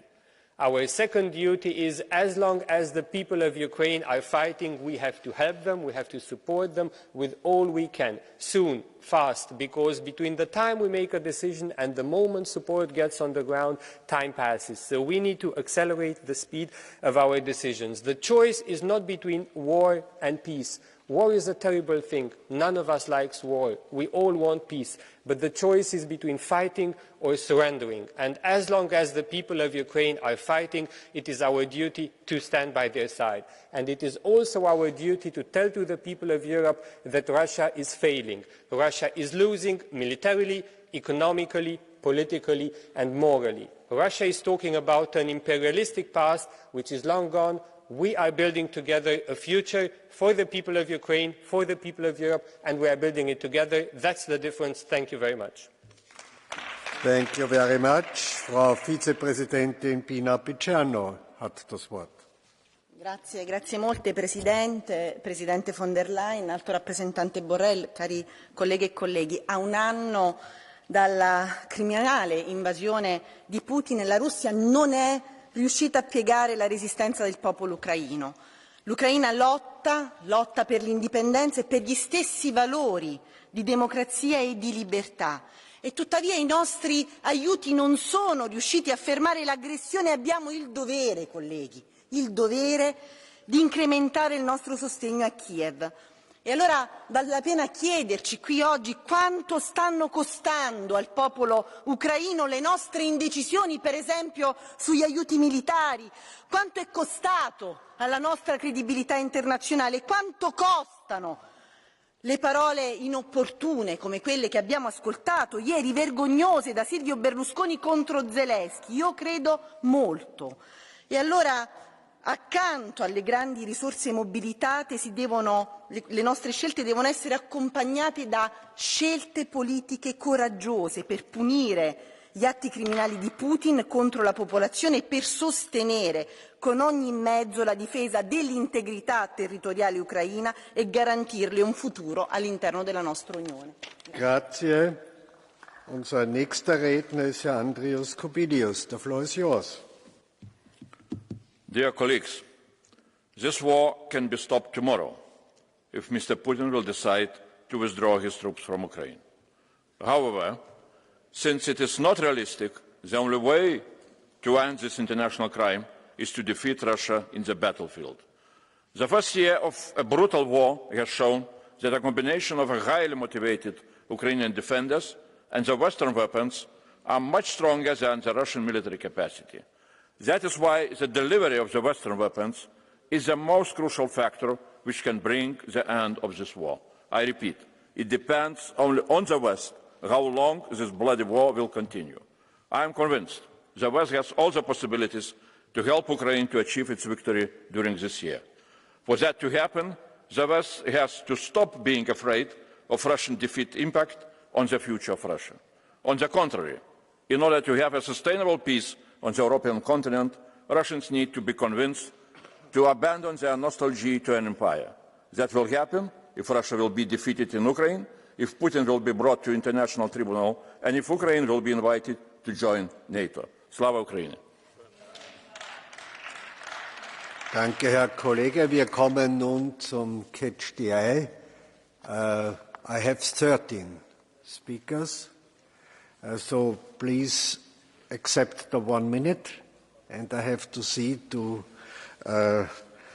you can take so much as possible. I will start with Francisco José Milán Mon. Gracias, presidente. Llevamos un año de guerra cruel e injusta de Rusia contra Ucrania. Desgraciadamente, las sanciones económicas a Rusia no tuvieron el año pasado el resultado esperado. Espero, sin embargo, un efecto positivo de las últimas medidas que hemos tomado en materia de petróleo. Las sanciones, como dice el New York Times, son un maratón, no un sprint. Un veneno lento, como dice el señor Borrell, que esta mañana nos ha dado unas cifras importantes sobre el retroceso este mes de la economía rusa. En todo caso, no hemos logrado el aislamiento económico de Rusia. Hay Estados que le ayudan a conseguir los productos que necesita y que también le compran el petróleo y el gas, y además han improvisado una flota de barcos cargueros. Es muy conveniente que muchos de los países que han condenado la agresión se sumen también a nuestras sanciones. Pero aún así, China y la India contribuyen al mantenimiento de la economía rusa. Celebro que el Consejo Europeo recientemente se comprometa a incrementar las medidas para luchar contra la elusión de sanciones. Veremos el apoyo y el alcance de la nueva resolución de Naciones Unidas. Lo que tenemos que hacer es seguir debilitando a la economía rusa para que no siga alimentando una maquinaria de destrucción y muerte. Muchas gracias. Thank you, Herr López Aguilar. Presidente Karas, un año de guerra injusta y criminal de Putin contra Ucrania, pero hay que remontarse muchos años para recordar un Parlamento cuya mayoría amplia esté tan unido en el ejercicio del liderazgo frente a ella del alto representante Borrell y de la presidenta von der Leyen. Este Parlamento ha apoyado las medidas humanitarias para las personas desplazadas, ha apoyado la apuesta por la autonomía estratégica y la autonomía energética, ha apoyado las sanciones contra Rusia y también respalda la ayuda militar a Ucrania. No warmongering. Efectivamente, no hay ninguna contradicción. Al contrario, reafirma la apuesta europea por la paz, apoyar al agredido frente al agresor. Pero me cuento entre quienes, cuando se habla de Zeitwende, de cambio de época, confían en que también la Unión Europea va a aprovechar este liderazgo para estar más unida en la construcción de una política exterior de defensa y de seguridad común, cohesiva para reparar el coste social y económico que tienen las sanciones también para los más vulnerables en la Unión Europea, y que recupere el lema perdido cuando ratificamos el Tratado de Lisboa, una unión más perfecta. Gracias, señor presidente. Dear colleagues, wenn Sie nicht die Minute einhalten, kann ich nicht alle Kollegen drannehmen und muss 5 streichen. Ich bitte Sie, bei der Minute zu bleiben, sonst muss ich kürzen. Unser nächster Redner ist Frau Henna Virkkunen. Arvoisa puhemies, tulee kuluneeksi vuosi Venäjän brutaalisesta ja rikollisesta hyökkäyksestä Ukrainaan. Tämän sodan aikana Euroopan unioni yhdessä länsiliittouman kanssa on osoittanut ennennäkemätöntä yhtenäisyyttä suhteessa sanktioihin Venäjää kohtaan ja Ukrainan avussa, mutta näitä toimia on voimistettava. Eurooppa oli aivan liian riippuvainen aivan liian pitkään Venäjän energiasta ja se hidasti tehokkaiden sanktioiden asettamista. Olen hyvin tyytyväinen, että nyt valmistellaan jo 10. sanktiopakettia, näitä pakotteita on kovennettava. Samoin aseapua Ukrainaan on nyt vauhditettava, erityisesti raskasta aseistusta ja panssarivaunuja, joista moni jäsenmaa on tehnyt jo lupauksia. Näitä tarvitaan nyt nopeasti Ukrainan avuksi. Ukrainan kansa taistelee vapauden ja demokratian puolesta ja he tarvitsevat siihen kaiken meidän tukemme. Meidän on tuettava Ukrainaa tässä taistelussa ja tuettava heidän polkuaan kohti Euroopan unionin jäsenyyttä. Thank you very much. Herr Gies-Reuten. Thank you, President. And thank you, High Representative Borrell, for your leadership on this and for your personal commitment in the past years. We have to stop to give Ukraine just enough not to lose. We need to give Ukraine what it needs to win as soon as possible. That's our task. Not after the summer, not next month, now. We have to stop the incrementalism on both the sanctions and the military support. So now on the tanks. I want to ask you, High Representative, if you can take an initiative to coordinate this, because since the decision about the tanks, we heard, no, not the least tanks. No, we have some tanks in the mothballs that we want to refurbish. We need to coordinate this in a European way, in a European spirit, to get these tanks as soon as possible in Ukraine, and to also use currently operational used tanks for that matter. So I would be very appreciative if you could take initiative on that. Thank you, and Slava Ukraini. Thank you, Mr. Alexandrov Yordanov Alexander. Благодаря, господин председател. Какво научихме през тази една година? Първо, военната помощ, когато е дадена на време, е по-необходима за мира от дипломацията. Второ, мирът е възможен само след като и последният руски агресор напусне украинската земя. Трето, който днес в разгара на войната говори за мир, всъщност помага на Путин. Четвърто, господин Борел, вие говорихте убедително днес, но така трябваше да говорите преди една година в Москва. Поуката е, мирът е невъзможен, докато Путин е в Кремъл. И накрая, надявам се, че в българския парламент ще се намерят достойни депутати, които ще поискат импичмент на проруския български президент. Благодаря. Frau Maria Grapini. Domnule președinte, domnule înalt reprezentant, vreau să încep prin a vă felicita, domnule Borrell, pentru că în intervenția dumneavoastră ați avut această declarație extraordinară și anume aceea de a pronunța cuvântul pace. Eu nu sunt de acord cu ce a spus colegul meu mai înainte, că dacă spunem pace, îl ajutăm pe Putin. Nu, ajutăm să nu mai moară oameni și da, trebuie să faceți această intervenție la ONU. Putin a omorât prin atacul Ucrainei suficienți oameni. Nu sunt de acord nici cu ce s-a spus, că armele ajută, nu omoară oameni. Armele omoară oameni. De aceea, domnule Borrell, mergeți pe această cale. Ținem legătura ca Uniunea Europeană și cu NATO, pentru că știm bine, Moldova este acum deja supravegheată de Putin și trebuie să dăm importanță și Moldovei. Țara mea este la graniță cu Ucraina. Am ajutat Ucraina, România a ajutat Ucraina, Uniunea Europeană a ajutat cetățenii de acolo, dar trebuie să găsim o cale de oprire a acestui dezastru și a morții a mii de oameni. Mulțumesc! Danke. Am Wort ist nun Herr Demirel Özlem. Frau, excuse me. Dankeschön, Herr Präsident. Seit einem Jahr tobt der Krieg in der Ukraine. Das heißt, seit einem Jahr sterben die Menschen in der Ukraine. Ein Jahr Krieg bedeutet auch ein Jahr ein brutaler Machtkampf der NATO und Russland auf dem Rücken des Volkes in der Ukraine und der Völker weltweit. Gestern erklärte Herr Stoltenberg, dass dieser Krieg seit 2014 absehbar war. Dann muss man fragen, warum wurde er nicht mit allen Mitteln verhindert? Ja, Russland hat den Angriff auf die Ukraine gestartet und gehört dafür verurteilt. Aber was macht die NATO seither, außer real und verbal aufzurüsten? Hören Sie auf damit! Warum haben Sie geschwiegen, als Großbritannien und die USA die Friedensverhandlungen in der Türkei letztes Jahr torpediert haben? Mit Solidarität mit dem angegriffenen Volk hat Ihr Vorgehen überhaupt nichts zu tun.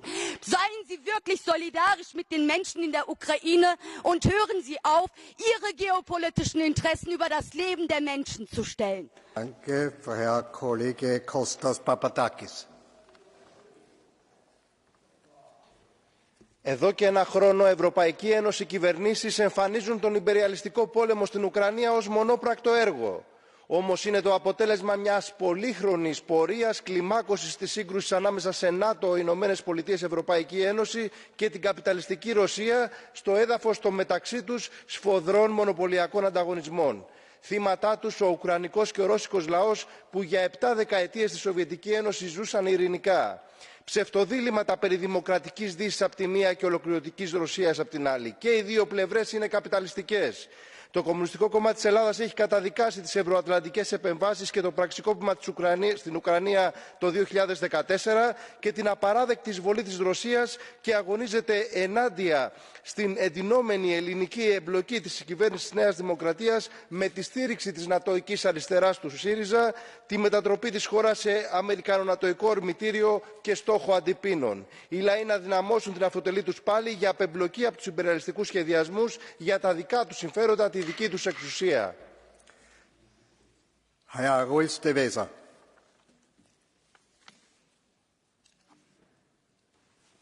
Muchas gracias, querido presidente Otmar Karas. Gracias también al alto representante Josep Borrell por su intervención de esta mañana. Yo coincido exactamente en esa idea de que la diplomacia es también una herramienta a nuestra disposición, junto a todo el apoyo militar que debe ir a más en Ucrania, siempre teniendo en cuenta que el objetivo tiene que ser una paz justa, es decir, que Ucrania recupere su soberanía y su integridad territorial. Y en ese sentido, veíamos hoy en el Financial Times un nuevo titular: Rusia masses aircraft within striking range of Ukraine targets. Y efectivamente, hemos sido demasiado lentos. Hace un año se decía: llegará demasiado tarde la ayuda de los tanques y de los aviones de combate, pero nadie sabe cuánto va a durar la guerra. Por tanto, esa estrategia podría haber sido todavía más eficaz. En un año de guerra, Ucrania ha recuperado la mitad del territorio inicialmente ocupado por Rusia. Vayamos a más y más rápidamente. Grazie, Herr Fulvio Martuscello. Grazie Presidente. Quando sono arrivato qui in Parlamento stamattina pensavo di trovare un'aula piena di europarlamentari, di ascoltare interventi tutti mirati a riaffermare la posizione che il Parlamento europeo ha sempre avuto, quello di difesa dell'Ucraina e di condanna dell'invasione russa. Spiace constatare che tanti colleghi hanno scelto di non partecipare a questo dibattito, l'Aula è tristemente semideserta e spiace constatare che alcuni colleghi hanno preferito la polemica politica alla riflessione invece di quello che significa un anno di guerra. Forza Italia ha sempre rimarcato in ogni suo voto, in ogni suo atto, la condanna nei confronti dell'invasione dell'Ucraina. Non c'è un solo atto in questo Parlamento europeo che vada in maniera differente. E spiace constatare che alcuni colleghi socialisti, anziché utilizzare il tempo che gli veniva concesso loro per parlare dell'invasione dell'Ucraina, l'hanno utilizzata per attaccare l'Italia e per attaccare un leader politico come Silvio Berlusconi. Hanno sbagliato e spero che lo capiscano. Grazie. Herr Kollege Lukasz Kohut. Rok inwazji Putina na Ukrainę to rok ogromnej tragedii i jeszcze większego smutku. Miliony osób uciekło ze swojego kraju, a tysiące zostało zabitych, brutalnie zabitych. Jak 14-latek ze swoim psem zamordowany podczas spaceru w Bachmucie 2 tygodnie temu. Zdjęcie wysłał mi fotograf ze Śląska, który dokumentuje na miejscu zbrodni Rosjan. Wołodymyr Kliczko, który był jednym z gości mojego panelu w Brukseli, powiedział, że to jest wojna cywilizacyjna, że Rosja traktuje Ukrainę jako coś gorszego i dlatego chce totalnej likwidacji języka, historii, kultury i społeczeństwa. Chcemy pokoju. Sam określam siebie jako pacyfistę, ale trudno nim być, gdy niczym nie usprawiedliwi wojna toczy się tuż obok naszych granic. Jedyny pokój, jaki możemy zaakceptować w tym parlamencie, to zwycięstwo Ukrainy nad Rosją i więcej broni dla Ukrainy. Teraz, dopóki nie jest za późno. Niech żyje wolna, suwerenna i europejska Ukraina. Dziękuję bardzo. Frau Kollegin Katarina Roth-Nevedalova. Pán predseda, Mňa na začiatku ma fascinuje, že pri takejto téme, ako je rok vojny na Ukrajine, kolegovia z EPP to využívajú trápne na to, aby útočili na nás ako svojich politických oponentov. Ale myslím si, že treba hovoriť aj o veciach, ako je obeť občanov Európskej únie, ktorí žijú na hraniciach s Ukrajinou, a to konkrétne napríklad občania Slovenskej republiky, Poľska, ale takisto Rumunska, ktorí otvorili svoje domovy a pomáhali ako dobrovoľníci a pomáhali utečencom, ktorí prichádzali z Ukrajiny, ženám a deťom. A naozaj častokrát to boli ľudia, ktorí sami nemali veľa z toho svojho a dali aj to posledné, aby týmto utečencom pomohli, keď vláda nemohla. Čiže ja sa im chcem veľmi pekne poďakovať a spomenúť aj ich v tejto diskusii, pretože je to veľmi dôležité vidieť, že naozaj, čo si ľudia myslia.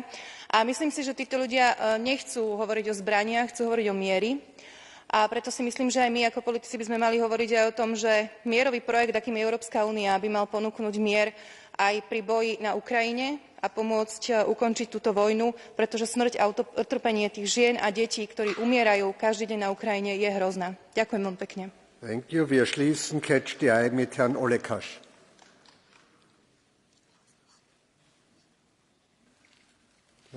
Thank you, Chairman. Dear colleagues, most of us agree that the EU and our partners should increase and speed up support to Ukraine. As High Representative, you said our military aid must include everything that is needed for Ukraine to defeat Russia's army and regain full control of its territory, including air defense system, fighter jets and long-range missile system. As President of the Commission said, we need to implement new sanction package, but it's not enough. The EU also needs to take a stronger position on any individual or entity is helping Russia to avoid imposed sanctions. Any company in EU or in that country that is trying to profit from the war situation should be placed under criminal investigation. Its assets freezed and confiscated, and its owners tried in the court as supporters of terrorism. At the same time, we must show that the EU is ready to start negotiations with Ukraine for accession to the EU process this year. Дякую, Ukraine, Slava Ukraine. Thank you. Ich komme nun nach dem Catch-the-Eye-Verfahren zu unseren zweiten letzten Wortmeldungen und beginne mit dem Vertreter der Kommission, Herrn Kommissar Sinkevičius.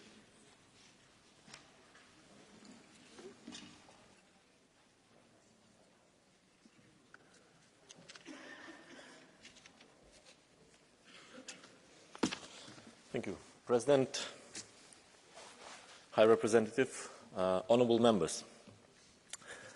First of all, let me thank this House for today's debate and for your interventions, because this is an important moment, an emotional one too, and a moment of determination.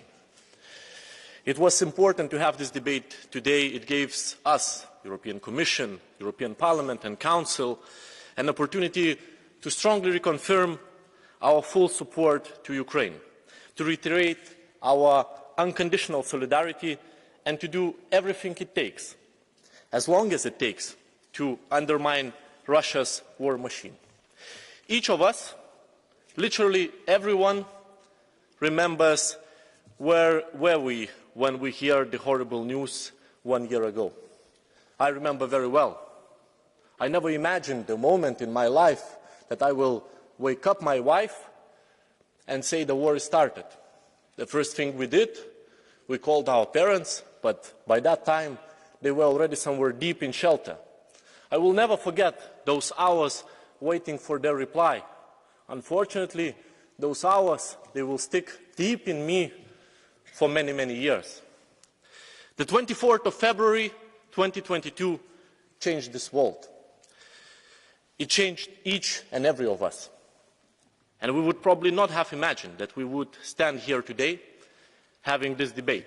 357 days into a brutal war. Mariupol, Bakhmut, once a thriving, beautiful European cities, today they don't exist. From the very beginning, Putin's condition for peace, so-called peace, to wipe out Ukraine, their culture, their tradition, their people. Are you ready?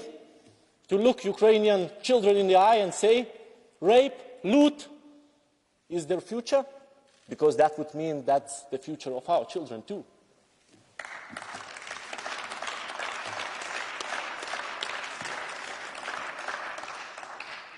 So let me say again, today's debate was important, as we cannot repeat and reconfirm our support and solidarity often enough. Any support of ours will never match the sacrifice of the Ukrainian nation.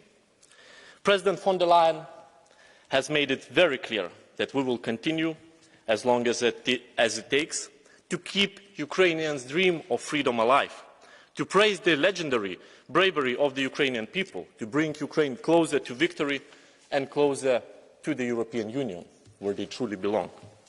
We continue to bring our markets closer, our towns and our cities, our people. We have built bridges and we continue to build more of them, building Ukrainians' European future together. And reconstruction is going to be another chance to show a true European solidarity, build Ukraine even back better, greener and stronger, rebuild the beauty of Ukraine. We need to lay the groundwork for a green reconstruction, holding Russia accountable, also for all damage that they have done. And I truly hope that in 1 year, this debate will be about our efforts to rebuild Ukraine. Honourable members, President von der Leyen has said it. Ukraine's dreams of freedom are stronger than ever. I can only confirm this. I can confirm this personally. Today's debate has sent a very strong message. We will help Ukraine so that these dreams one day become a reality. We will stand united.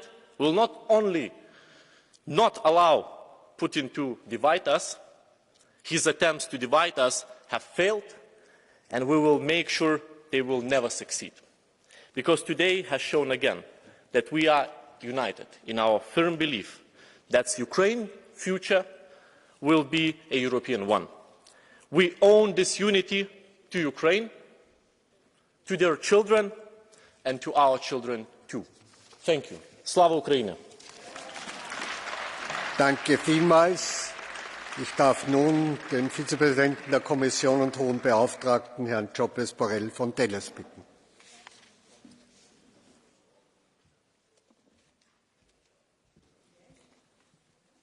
Thank you, Vice President Kallas. Thank you to all members that are following this debate. Thank you, colleague. Vice President, for this debate to have a fully sense, I should be able to try to answer what I heard from the members that have intervened, because they have said very interesting things. So I ask for your help if I take some minutes more, because I think I have to answer and we have to share your views. Otherwise, it's not a debate. Let's switch to Spanish, it will be quicker. Algunos de ustedes han dicho que no reaccionamos después de Crimea. Right. Es verdad. Después de Crimea pusimos unas cuantas sanciones económicas, no demasiadas, y seguimos comprando gas ruso. Y seguimos aumentando nuestra dependencia de Rusia. Y seguimos construyendo el Nord Stream. Es cierto, pero la historia no se rebobina. No vamos a resolver los problemas de hoy flagelándonos por los errores de ayer. Los asumimos y los corregimos.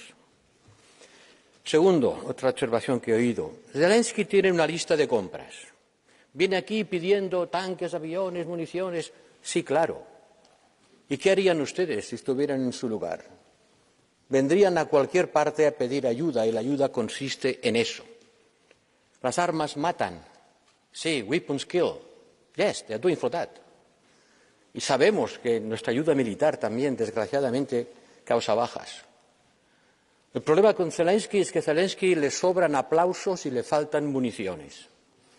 Va largo de aplausos y de Slava Ucrania, pero sus soldados no tienen municiones para continuar batallando. ¿Saben por qué? Porque los aplausos son gratis y un Leopard cuesta 10 millones de euros.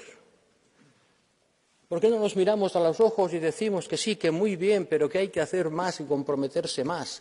Deberíamos poner sobre la mesa recursos adicionales para sacar de los cuarteles los tanques parados, para movilizarlos y que vayan a Ucrania antes de que Rusia lance su ofensiva de primavera-verano. Esto, señoras y señores diputados, es de lo que estamos discutiendo y ustedes tienen un papel aquí para jugar. El mío es mantener a los Estados miembros unidos, porque todas las sanciones se aprueban por unanimidad y cada euro que sale del European Peace Facility es por unanimidad. Y tengo que mantener a 27 Estados unidos y créanme, no es siempre fácil. Y a veces tenemos que hacer excepciones y tenemos que aceptar comportamientos que no nos gustan porque tenemos que mantener la unidad. También ustedes pueden ayudar a eso. Algunos han dicho, y lo acepto y asumo, que hay que hacer más y más a prisa. Y hay que convencer a las opiniones públicas europeas de la necesidad de hacerlo. Otros han criticado el excesivo incrementalismo de nuestra ayuda, y comparto esta crítica. Hubiéramos hecho antes algunas cosas que hacemos ahora, hubiéramos ahorrado vidas y hubiesen hecho más fácil la defensa de Ucrania. Algunos creen que la solución pasa por parar la ayuda militar, algunos que ya no están aquí para escuchar la réplica. A mí, francamente, no entiendo cómo desde la izquierda se puede pedir que la solución pasa por dejar de ayudar militarmente a Ucrania. No lo entiendo.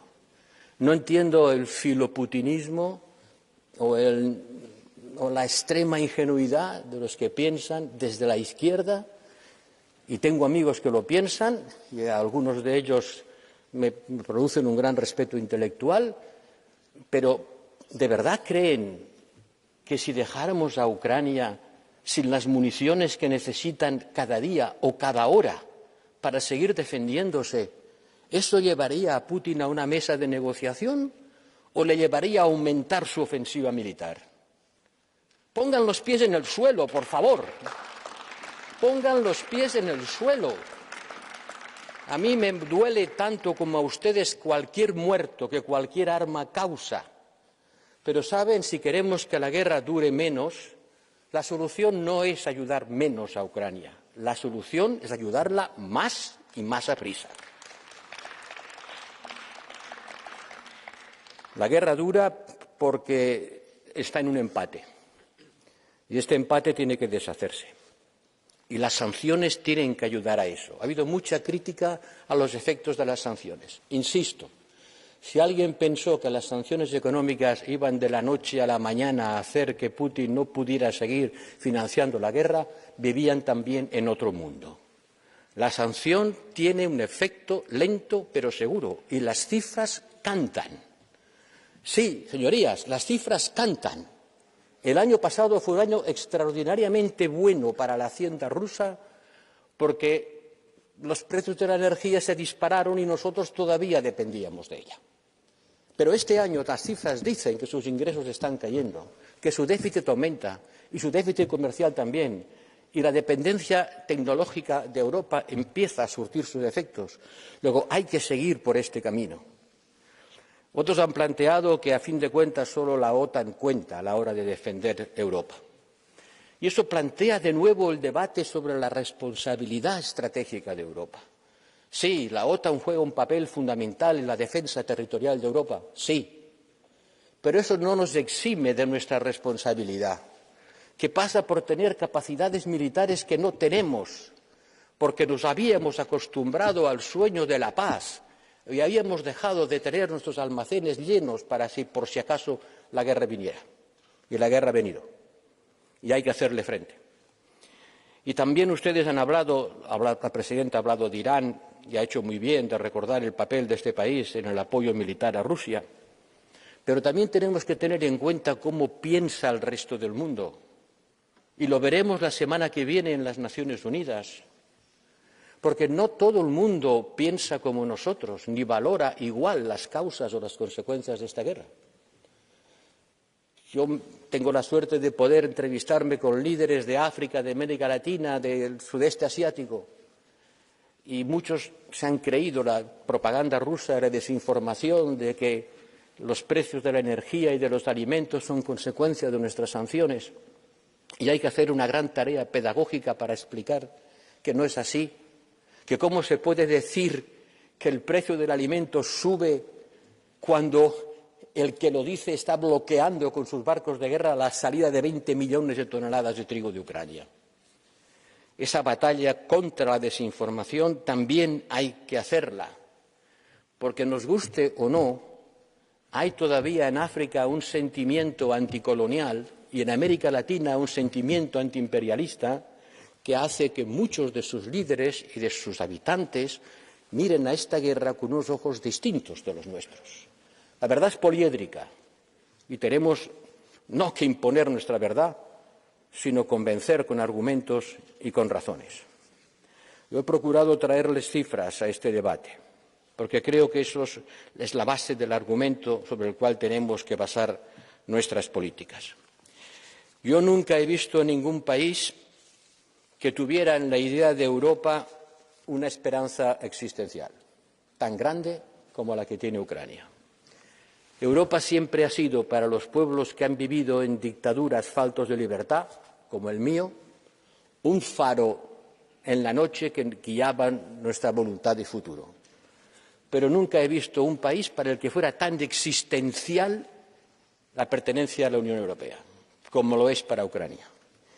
Et c'est pour ça que cette promesse européenne, nous devons la supporter, sans oublier que le chemin sera long et difficile, parce que pour gagner la paix, d'abord, il faut gagner la guerre.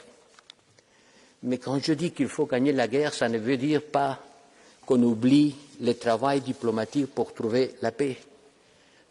Repito, no son dos cosas contrarias ni alternativas. No digan que para negociar la paz hay que dejar de ayudar militarmente a Ucrania. Digan que hay que hacer las dos cosas a la vez. Digan que hemos de empezar a pensar cómo será el orden de seguridad en Europa cuando esta guerra acabe. ¿Cuál será el papel de Europa? Porque no me gustaría que la guerra se acabara de la mano de China, de Turquía y de Estados Unidos solos. Tenemos ahora que empezar a pensar de qué manera reconstruiremos no solo la Ucrania destruida, sino la cooperación y la comunicación en el continente europeo. Probablemente necesitaremos nuevos líderes en Rusia que asuman su responsabilidad por lo que han hecho y sean capaces de llevar a su país hacia la reconciliación y hacia un futuro común, como hubo en Europa líderes después de la Segunda Guerra Mundial que fueron capaces de reconciliar y reconstruir. Y en eso también nos tenemos que emplear ahora. Todos, ustedes también. Señorías, este debate para mí ha sido muy importante porque me ha hecho ver cómo todavía hay miembros de este Parlamento que creen que lo que estamos haciendo no es lo correcto. Y yo me gustaría que me dijeran cuál es la alternativa. Que me miren a los ojos y me digan que aceptan que las tropas rusas entren en Kiev y que instalen allí un régimen como el de Bielorrusia, porque esta sería la consecuencia si parásemos nuestra ayuda militar a Ucrania. Y como eso no lo queremos, tenemos que seguir empleando nuestras sanciones, ese veneno lento que mina las bases de una economía, y tenemos que seguir apoyando militarmente a ese país, siendo menos incrementalistas, siendo más rápidos y asumiendo más riesgos. Y déjenme que les diga que estamos en una guerra.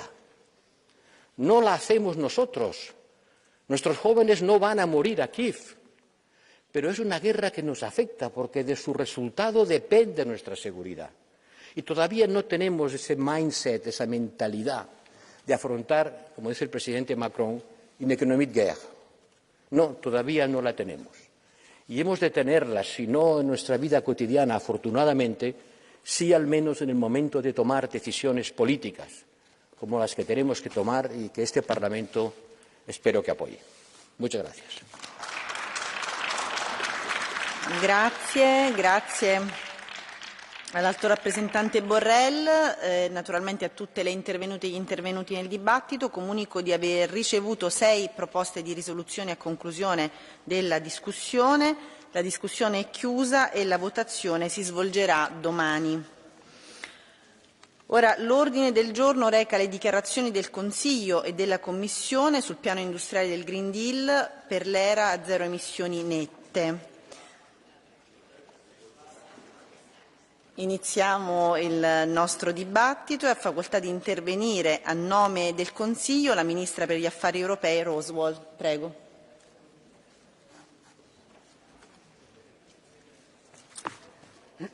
President, honourable members, Commissioner, thank you for the opportunity to address this chamber. Today we are witnessing uncertain times in Europe and globally. This is putting our economies under intense strain and requires new ways of thinking and decisive collective action.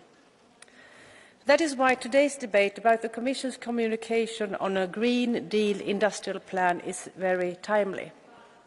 The Commission's plans provide a basis for us to reflect on what we need to do in the short term to strengthen our industrial and technological base. We also need to analyse further the potential negative consequences from actions taken by other global actors. But even more importantly, we cannot simply react to external events. If we want the EU to be a leader in clean tech and other fields, we have to be proactive and get serious about strengthening our productivity in the long term. Therefore, it is essential that we start work on removing barriers for productivity and productivity-enhancing investments in clean and digital technologies.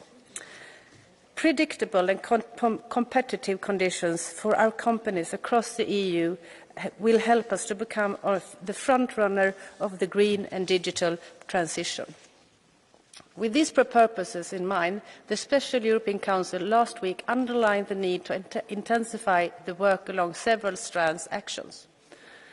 For instance, we need to simplify the regulatory framework and shorten administrative procedures. This is crucial to ensure that we need to have the necessary manufacturing capacity to reach the EU's climate-neutral goals. And to ensure a successful green and digital transition in Europe, we need to equip citizens with the appropriate skills. We have to take ambitious actions to provide education, training, upskilling and reskilling. In order to grow and thrive, businesses also need access to capital. Existing EU funds can play a part, but even more important is private investment. Therefore, we need to finalise the Capital Market Union to make sure that Europe can remain a continent of production and innovation. But we cannot stop at Europe's borders. To be world-leading, European companies must have access to world markets.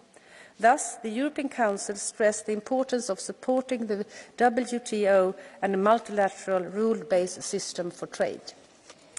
Fair and transparent free trade and investment agreements should allow resilient and reliable supply chains to develop and the European Union to access new markets. These are fundamental pillars for drawing up a Green Deal industrial plan for a net zero age. Last but not least, let me add the work we took forward to the Commission's proposal. We look forward to the Commission's proposal for a long-term strategy at the EU level to boost competitiveness and productivity. Working on the long-term challenges of increasing productivity will be crucial for attracting investment as well as safeguarding our businesses and industries' ability to compete globally. This is a discussion that we will come back to many times during the spring and indeed in the coming years. It is about making our economy more future-proof and recover the lost ground. Despite the pressing issues of the day, this is a challenge we must tackle now. Thank you very much for your attention. Grazie alla Ministra. Ora ha facoltà di intervenire a nome della Commissione la Commissaria McGuinness. Prego. Thank you, Madam President. Good morning, colleagues, and good morning, Minister. I think we all know that this is a decisive decade. By 2030, we plan to cut emissions by 55%, and that this work started 3 years ago with the European Green Deal. We set out a very detailed roadmap, Fit for 55, and we accelerated our work with Next Generation EU, using €800 billion worth of investment to emerge from the pandemic with a stronger, more sustainable Europe. Russia's war of aggression requires us to accelerate again this work, as Putin's weaponising of his country's energy exports in a failed attempt to weaken our resolve.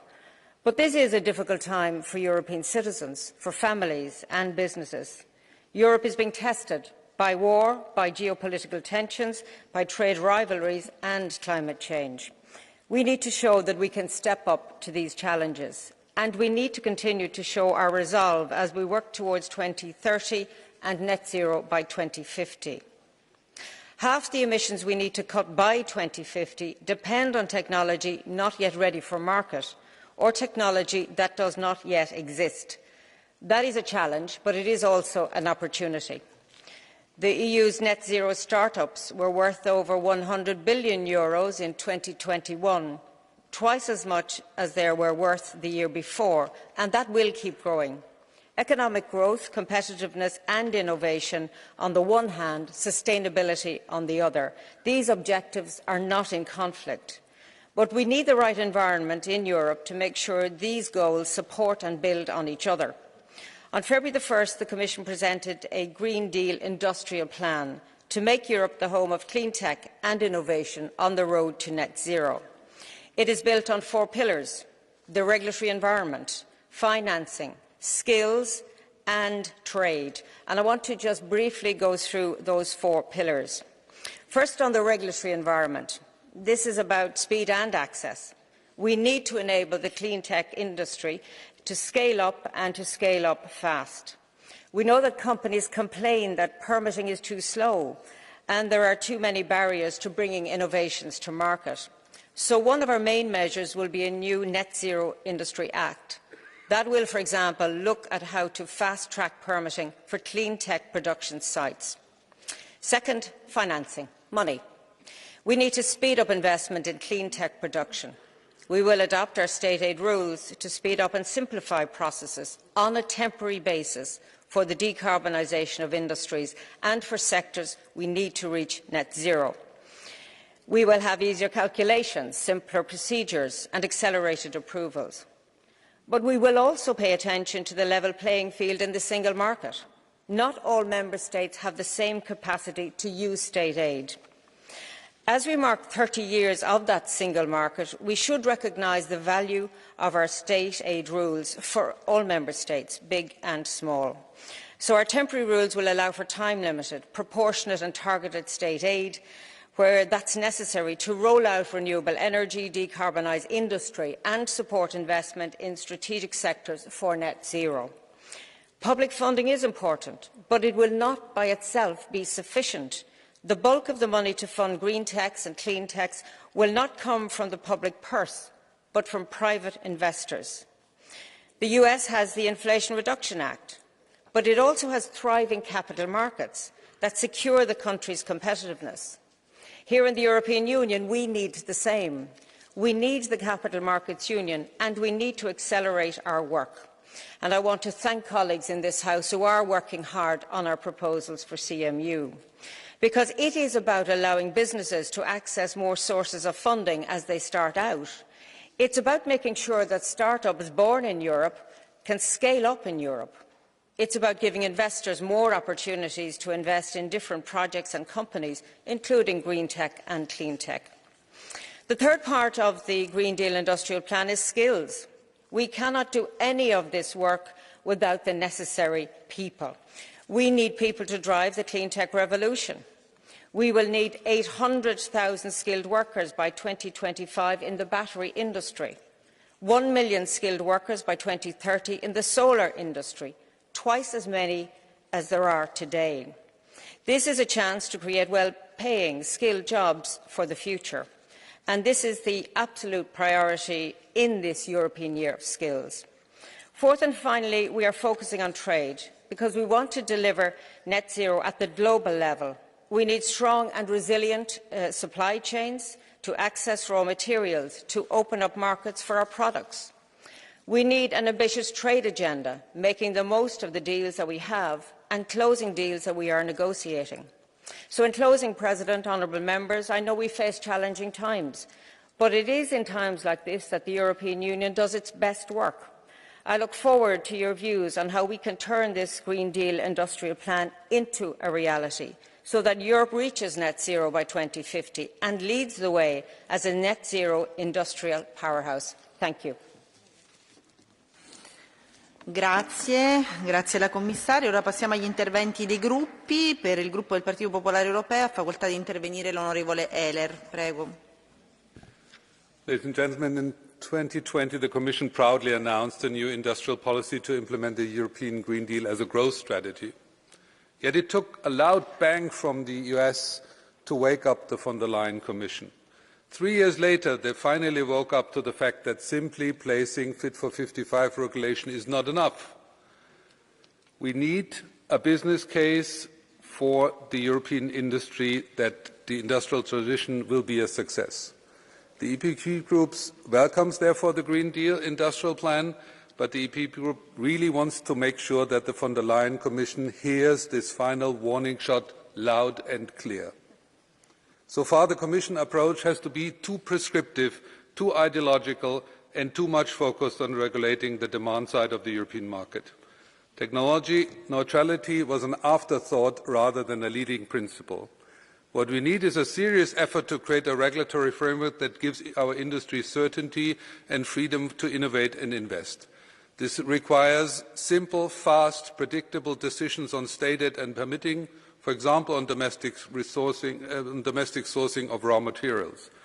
Productivity is our industry's competitive advantage, not even mentioned in the statement from the Commission. Our social and energy costs are among the highest in the world, but so is also the quality of our scientists and engineers. We need to address these high costs, but most importantly, we need to unleash the potential of our innovation-driven productivity growth.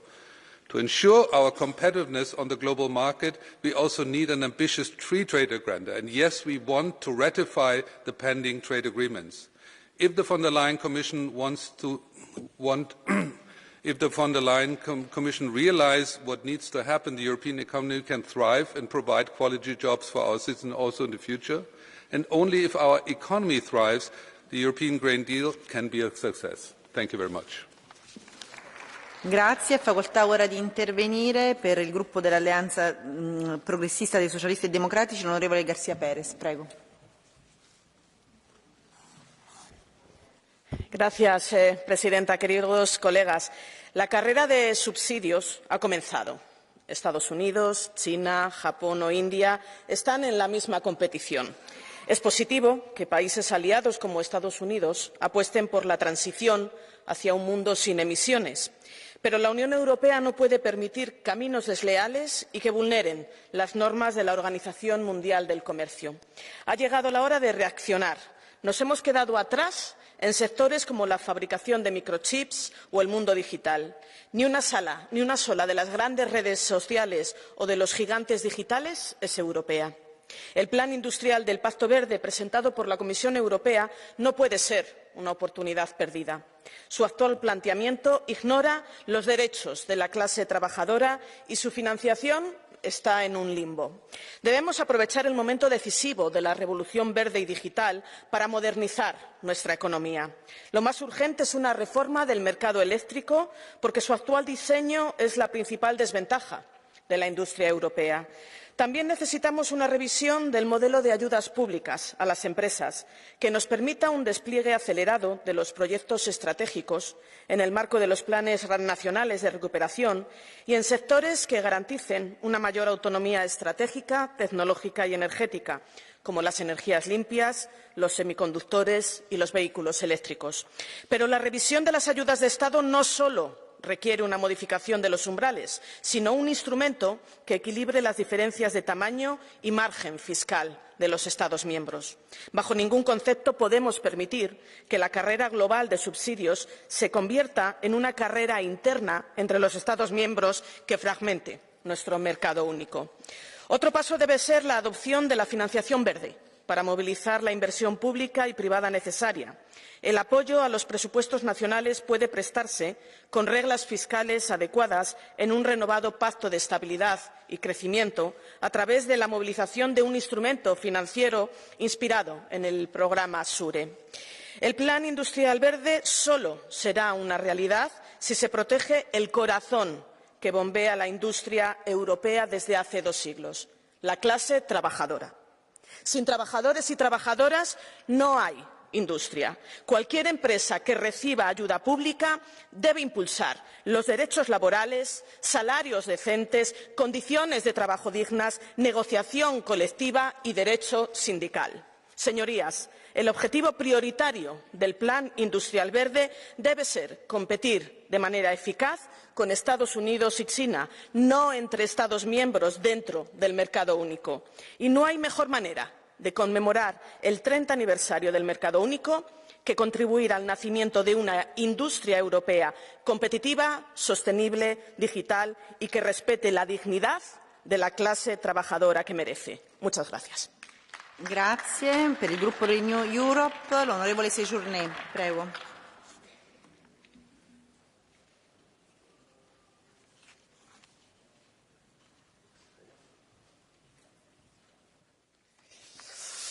Merci Madame la Présidente, chers collègues. Le risque d'un décrochage brutal de notre compétitivité s'éloigne. Pour le moment, nous agissons dans l'urgence et tout le monde accueille favorablement les premières décisions du Conseil. Mais il y a une véritable différence entre l'IRA américaine et notre réponse entre la politique chinoise et la nôtre. Nous sommes trop dispersés, nous tâtonnons là où les compétiteurs sont décidés à s'organiser et à réfléchir sur 5, 10 ou 20 ans. Notre économie européenne a besoin d'une direction et d'une réponse claire. Notre marché commun demande une réponse commune. Notre économie a en réalité besoin de plus d'Europe. Plus d'Europe dans les aides d'État, c'est des projets communs financés ensemble par un fonds de souveraineté. Plus d'Europe dans les politiques de concurrence, c'est faire émerger des champions européens, ce que font d'ailleurs les Chinois et les Américains. Plus d'Europe dans les marchés publics, c'est arrêter d'être naïf. Tout compétiteur doit respecter nos normes environnementales et sociales communes. Plus d'Europe dans les échanges internationaux, c'est d'instaurer une nouvelle politique commerciale tournée vers les démocraties et l'exportation de nos valeurs. Nos standards environnementaux et sociaux doivent être la base de nos futurs accords commerciaux. Plus d'Europe dans notre stratégie industrielle, c'est de voter rapidement le texte Net Zero Industry Act, mais surtout de travailler sur la réforme également du marché de l'énergie. Et j'appelle les groupes à s'engager rapidement à l'examen de ce texte. Notre économie, d'ailleurs, ne peut attendre, vu les degrés et l'inflation et les problèmes de pouvoir d'achat qu'il y a aujourd'hui en Europe. Plus d'Europe, enfin, c'est plus de cohésion, d'efficacité de notre marché commun, c'est la neutralité carbone. Nous avons une tentation entre les groupes de détricoter le pacte vert, on l'a vu.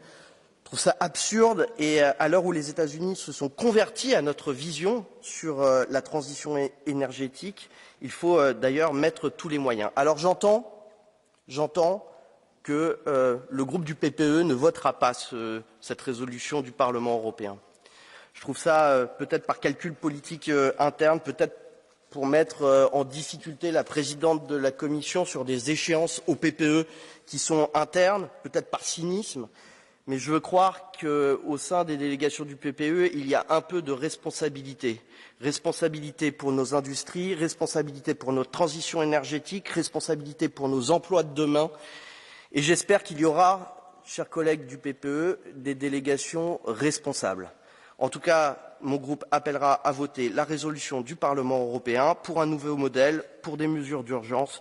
On peut faire tellement plus et tellement mieux. Merci. Grazie, grazie. Ora ha facoltà di intervenire per il gruppo dei Verdi l'onorevole Eckhout. Prego.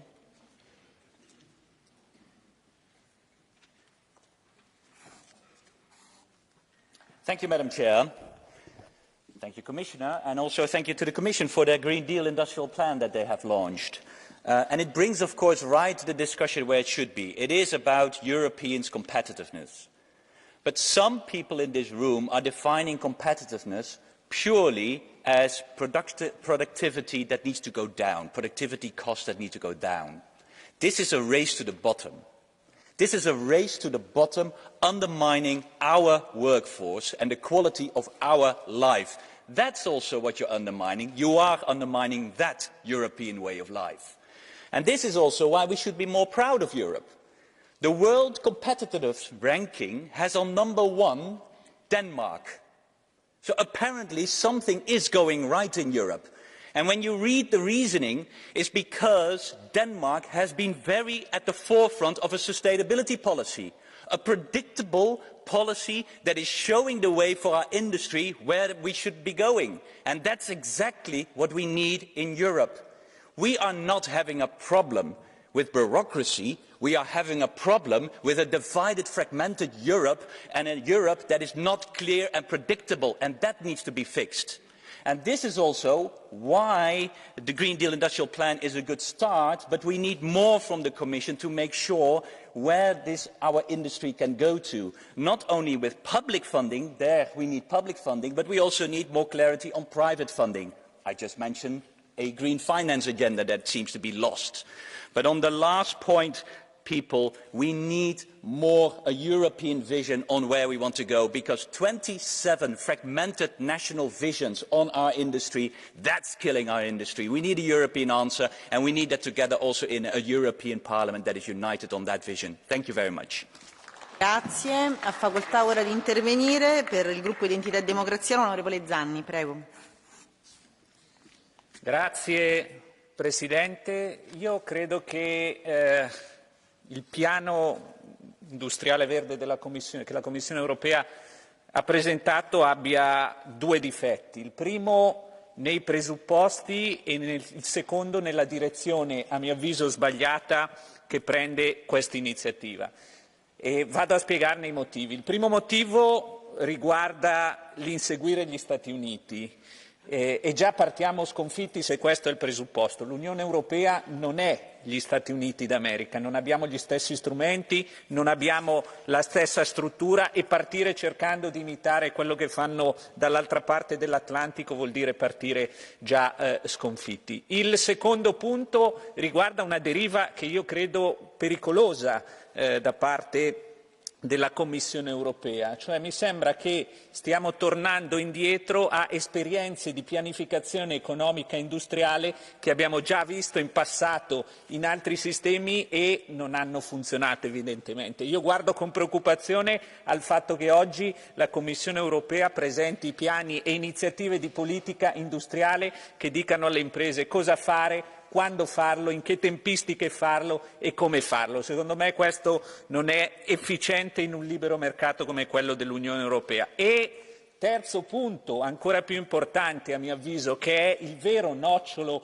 della questione. Oggi l'Unione Europea nelle sue proposte sulla transizione verde sta abbandonando un principio che in ogni regolamentazione industriale a mio avviso è fondamentale, quello della neutralità tecnologica, e questo vuol dire che non stiamo più parlando di come ridurre le emissioni di anidride carbonica, ma stiamo parlando di puntare tutte le nostre fiche su una tecnologia che addirittura è una tecnologia che presenta certe ombre. Non siamo sicuri che sia la tecnologia migliore, e questo vuol dire ammazzare gli investimenti in ricerca e in tecnologia. E l'ultimo punto, e vado a chiudere, riguarda quello che invece possiamo fare oggi. Oggi, parlando con imprese e investitori, il primo ostacolo a far fluire la liquidità privata in Unione Europea anche su questo tipo di investimenti è quello del garbuglio di norme e di regolamentazioni che spesso ammazzano l'industria. Ecco, tagliare la regolamentazione inutile e renderla più semplice credo sia un passo fondamentale che possiamo fare davvero per non portare la desertificazione industriale in Europa. E purtroppo abbiamo visto in pandemia cosa vuol dire non avere più certe produzioni sul nostro territorio. Grazie. Grazie a lei. Per il gruppo dei conservatori e riformisti l'onorevole Krasnodębski, prego. Un minuto. Dziękuję Pani Przewodnicząca. Ten komunikat Komisji Europejskiej jest jednostronny, bardzo jednostronny. W zasadzie potrzebujemy planu, ale planu bardziej rozwiniętego, bardziej kompleksowego. Dzisiejsza gospodarka, nasza dzisiejsza baza przemysłowa jest przecież ciągle inna. Istnieje więc potrzeba realistycznej strategii dla tej gospodarki, która rzeczywiście istnieje, a nie ta, która istnieje w marzeniach Komisji za 20-30 lat. W mijającym roku podejmowane przez Komisję działania ze względu na wojnę odbiegały przecież znacznie od wszystkich planów na przyszłość. Ale czy Komisja, tworząc ten plan i pisząc ten komunikat, brała pod uwagę, że wojna może potrwać jeszcze lata? W końcu te leopardy trzeba będzie wyprodukować z jakiejś stali, prawda? Która w związku z tym powinniśmy mieć też strategię dla przemysłu stalowego. Trudno też nie pytać, czy przeregulowana gospodarka rzeczywiście może być innowacyjna i efektywna, a mimo deklaracji regulacje są coraz większe. Niestety muszę powiedzieć, że coraz bardziej przypomina to gospodarkę nakazowo-rozdzielczą, jak kiedyś mówiono, i nie jest to gospodarka, która służy efektywności i kreatywności i jest rzeczywiście konkurencyjna. Dziękuję bardzo. Ora per il gruppo della sinistra al Parlamento Europeo, onorevole Schirdewan. Prego.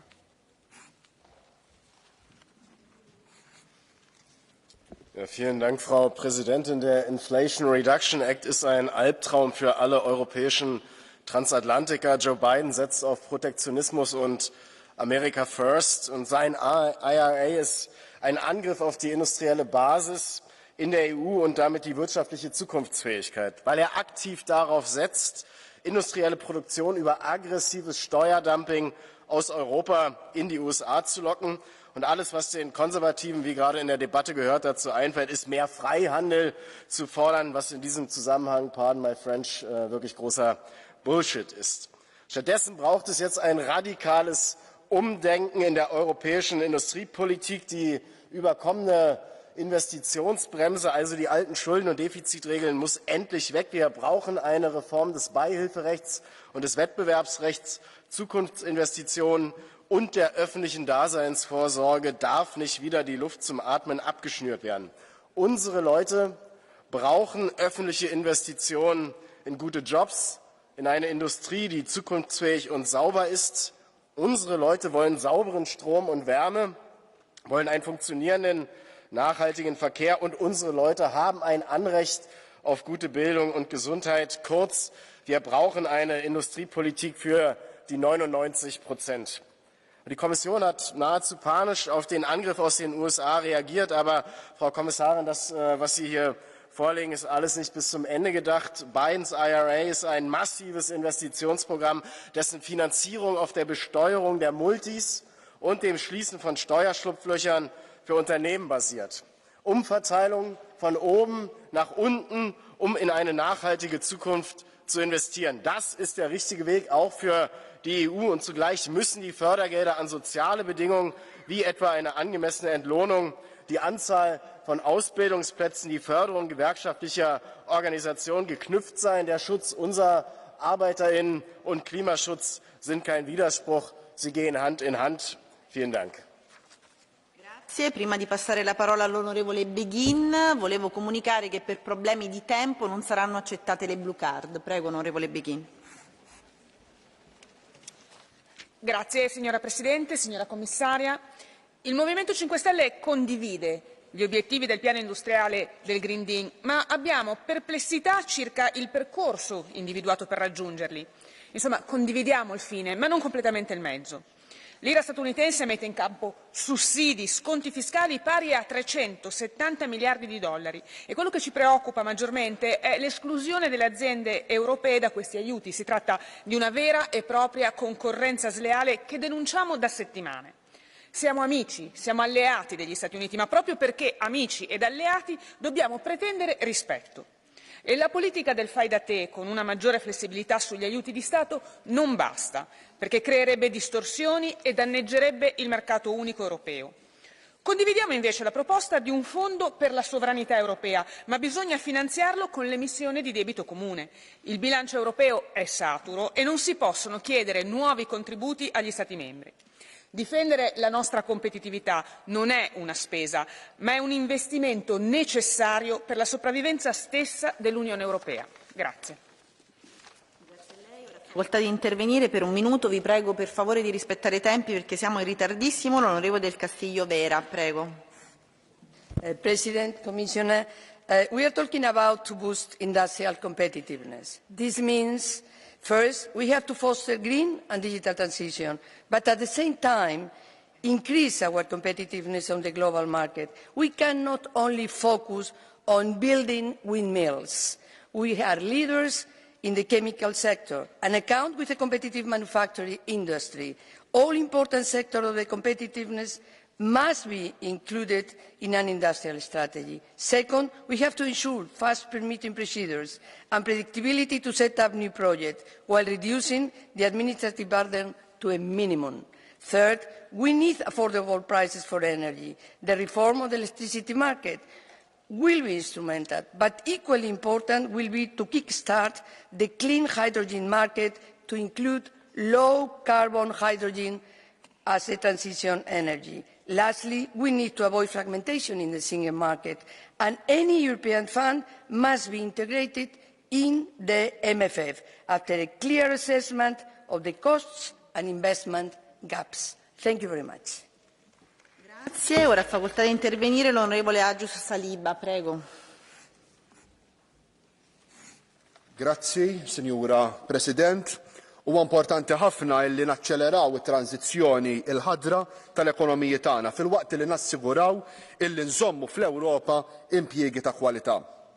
Għalkemm hija pass fid-direzzjoni tajba il-komunikazzjoni tal-Kummissjoni fuq l-istrateġija industrijali għandha bżonn ferm aktar miżuri konkreti u ferm aktar ambizzjoni.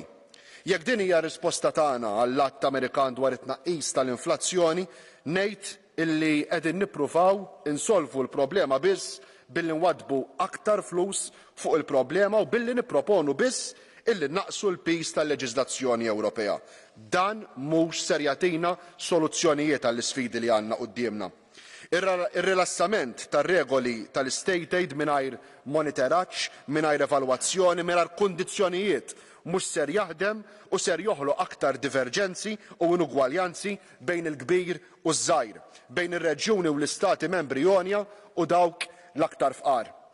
Allura nippretendi aktar mill-Unjoni Ewropea, aktar impenn favur il-familji, aktar impenn favur l-ugwaljanza, aktar impenn favur il-ġustizzja ambjentali.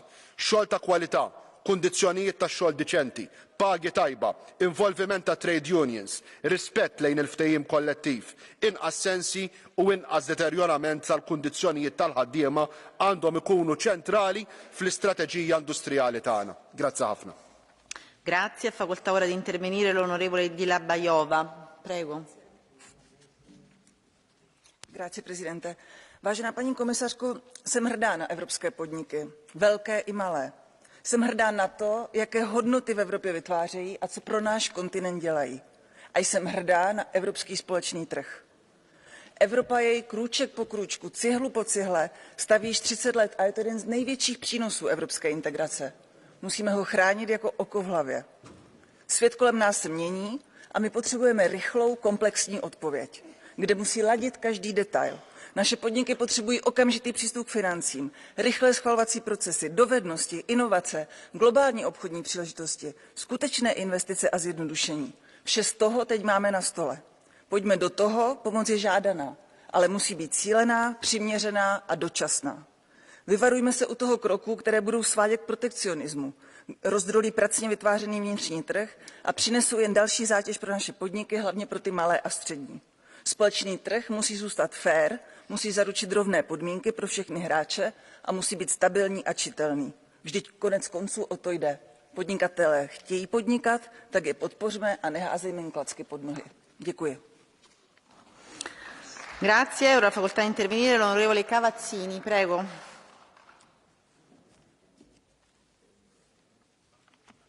Yeah, dear colleagues, the EU Green Deal is a success story. and so successful that other continents are following suit. Finally, the global race for climate technology and net zero industry is on.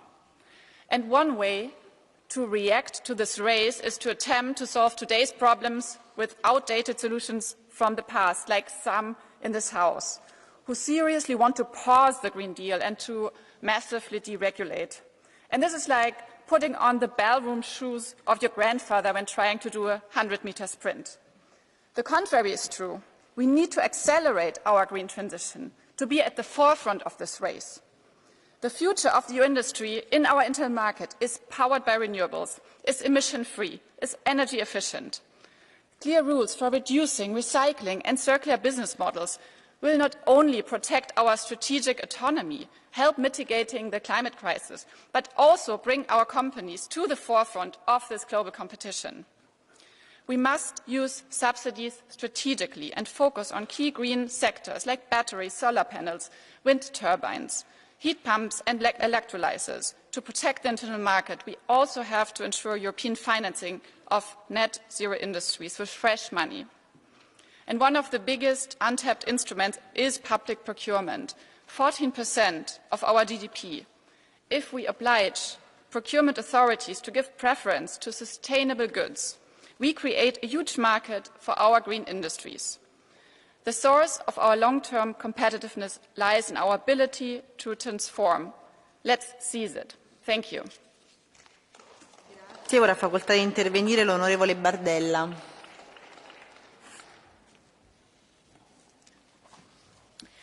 Merci, Madame la Présidente. Face au soutien massif des entreprises américaines par le président Biden comme face à la Chine, vous avez enfin décidé de réagir.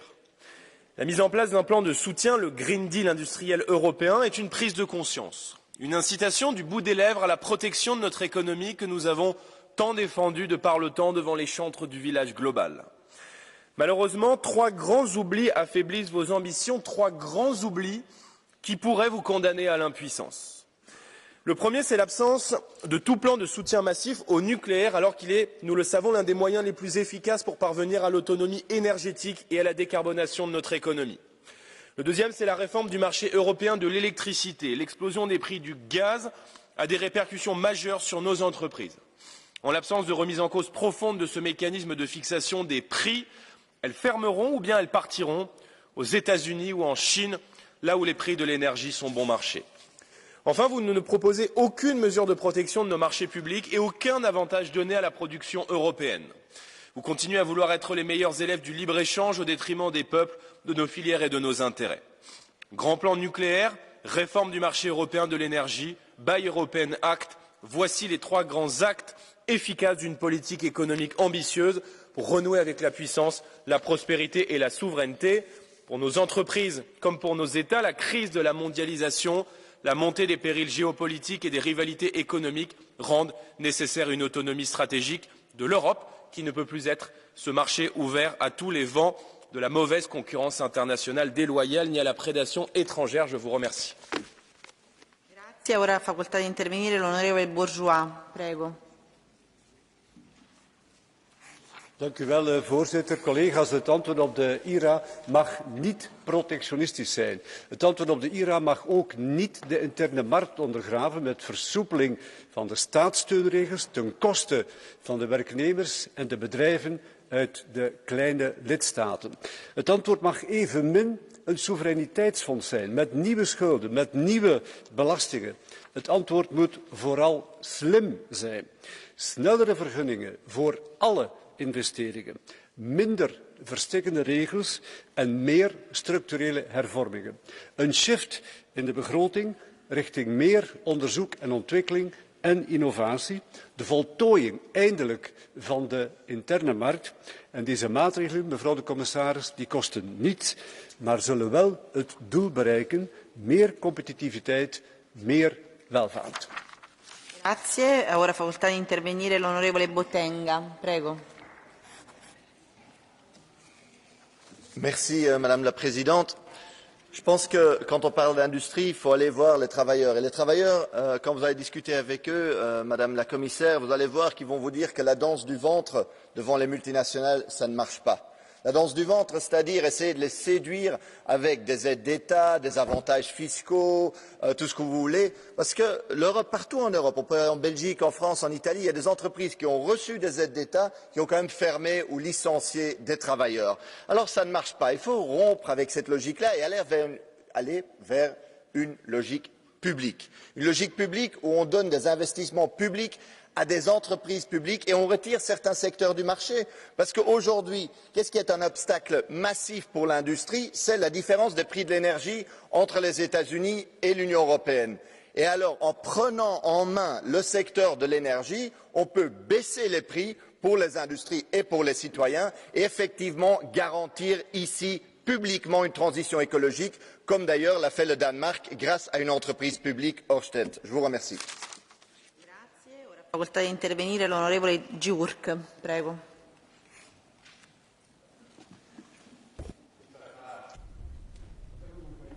...70 éve nem volt olyan legyengült és kiszolgáltatott állapotban, mint most. Több százezres munkanélküliség veszélye fenyeget. Mindez az átgondolatlan brüsszeli politikának és az elhibázott szankcióknak is köszönhető. A bizottság új csomagja sajnos nem alkalmas ennek a helyzetnek a kezelésére. A bürokrácia növelése, a különféle büntetések és szabályozások nem segítenek, hanem ártanak. Elüldözik a legmodernebb cégeket és megfojtják a kisvállalkozásokat. Súlyos hiba, hogy Brüsszel iparvédelmi javaslatai kizárólag a jövőorientált technológiákat célozzák, ezzel sorsukra hagyva a hagyományos iparágakban dolgozók millióit. A bizottságnak most a munkahelyek védelmére és a versenyképesség javítására kellene koncentrálnia. A parlamentnek fel kéne hagynia a szabadkereskedelmi megállapodások blokkolásával. Végül azonnal folyósítani kellene a Magyarországot és Lengyelországot megillető forrásokat, ezzel biztosítva az egyenlő esélyeket a belső piacon. Köszönöm a szót. Grazie. Ora facoltà di intervenire l'onorevole Ferber, prego. Vielen Dank, Frau Präsidentin, liebe Kolleginnen und liebe Kollegen, Frau Kommissarin. Die Europäische Kommission glaubt mit ihrer neuen Industriestrategie eine Antwort auf den Inflation Reduction Act gefunden zu haben. Wenn die Mitteilung der Europäischen Kommission tatsächlich die Antwort ist, dann muss ich schon sagen, nicht besonders kreativ. Im Prinzip basiert die neue Strategie nur auf zwei Ideen. Zum einen verschiebt die Kommission die wesentlichen Elemente ihres Arbeitsprogramms unter neue Überschriften. Das heißt, wir haben alten Wein in neuen Schläuchen, mehr nicht. Wenn Sie aber nur die Überschriften ändern, an den Inhalten aber nichts, dann ist das keine Antwort. Und die zweite Idee der Kommission ist leider ebenfalls die altbekannte, nämlich alle Probleme mit Geld ausgeben zu lösen oder zu bekämpfen, seien es neue Subventionsprogramme oder, wie es ja auch einigen vorschwebt, neue schuldenfinanzierte Sondertöpfe. Beides bringt uns nicht weiter. Was wir wirklich brauchen, sind weniger Bürokratielasten, geringere Energiekosten, gut ausgebildete Fachkräfte. Das wäre die richtige Antwort. Vielen Dank. Grazie a lei. Ha facoltà ora di intervenire l'onorevole Shahim, prego. Thank you very much. There are two thoughts I would like to share today in the context of the Green Deal Industrial Plan. The first one, panic is a bad advisor. It is true that the United States presented a huge package, the IRA, which will be very good for their green industry. But some say that the IRA could be seen as a reaction to our European Green Deal or to our carbon border adjustment mechanism. We should not panic. We have many instruments in place to support our industry. Instead of panic, we should use our existing instruments effectively and target it. And make no mistake here, industrial policy is Green Deal policy. Secondly, we cannot build competitiveness on subsidies. Giving state aid or EU subsidy to a company that is not competitive might be a quick fix, but is no long-term solution. To make sure the EU industry is resilient and competitive, it must decarbonise as soon as possible. The race to decarbonise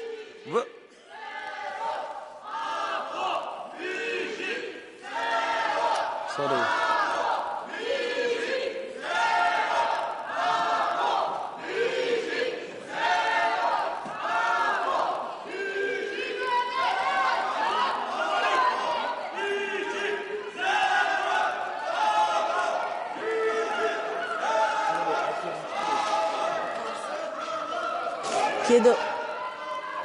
Chiedo scusa. Ok.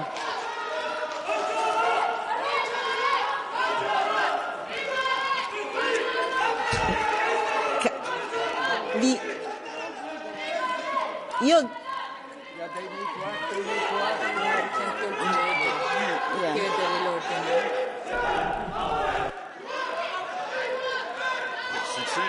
Quel succès, ça mon débat.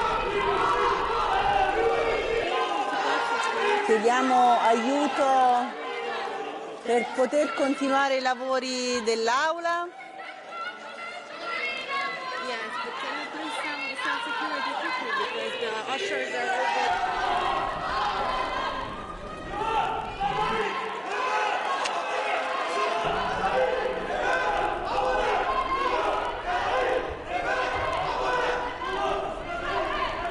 Allora, noi vi chiediamo di poter continuare i lavori dell'Aula.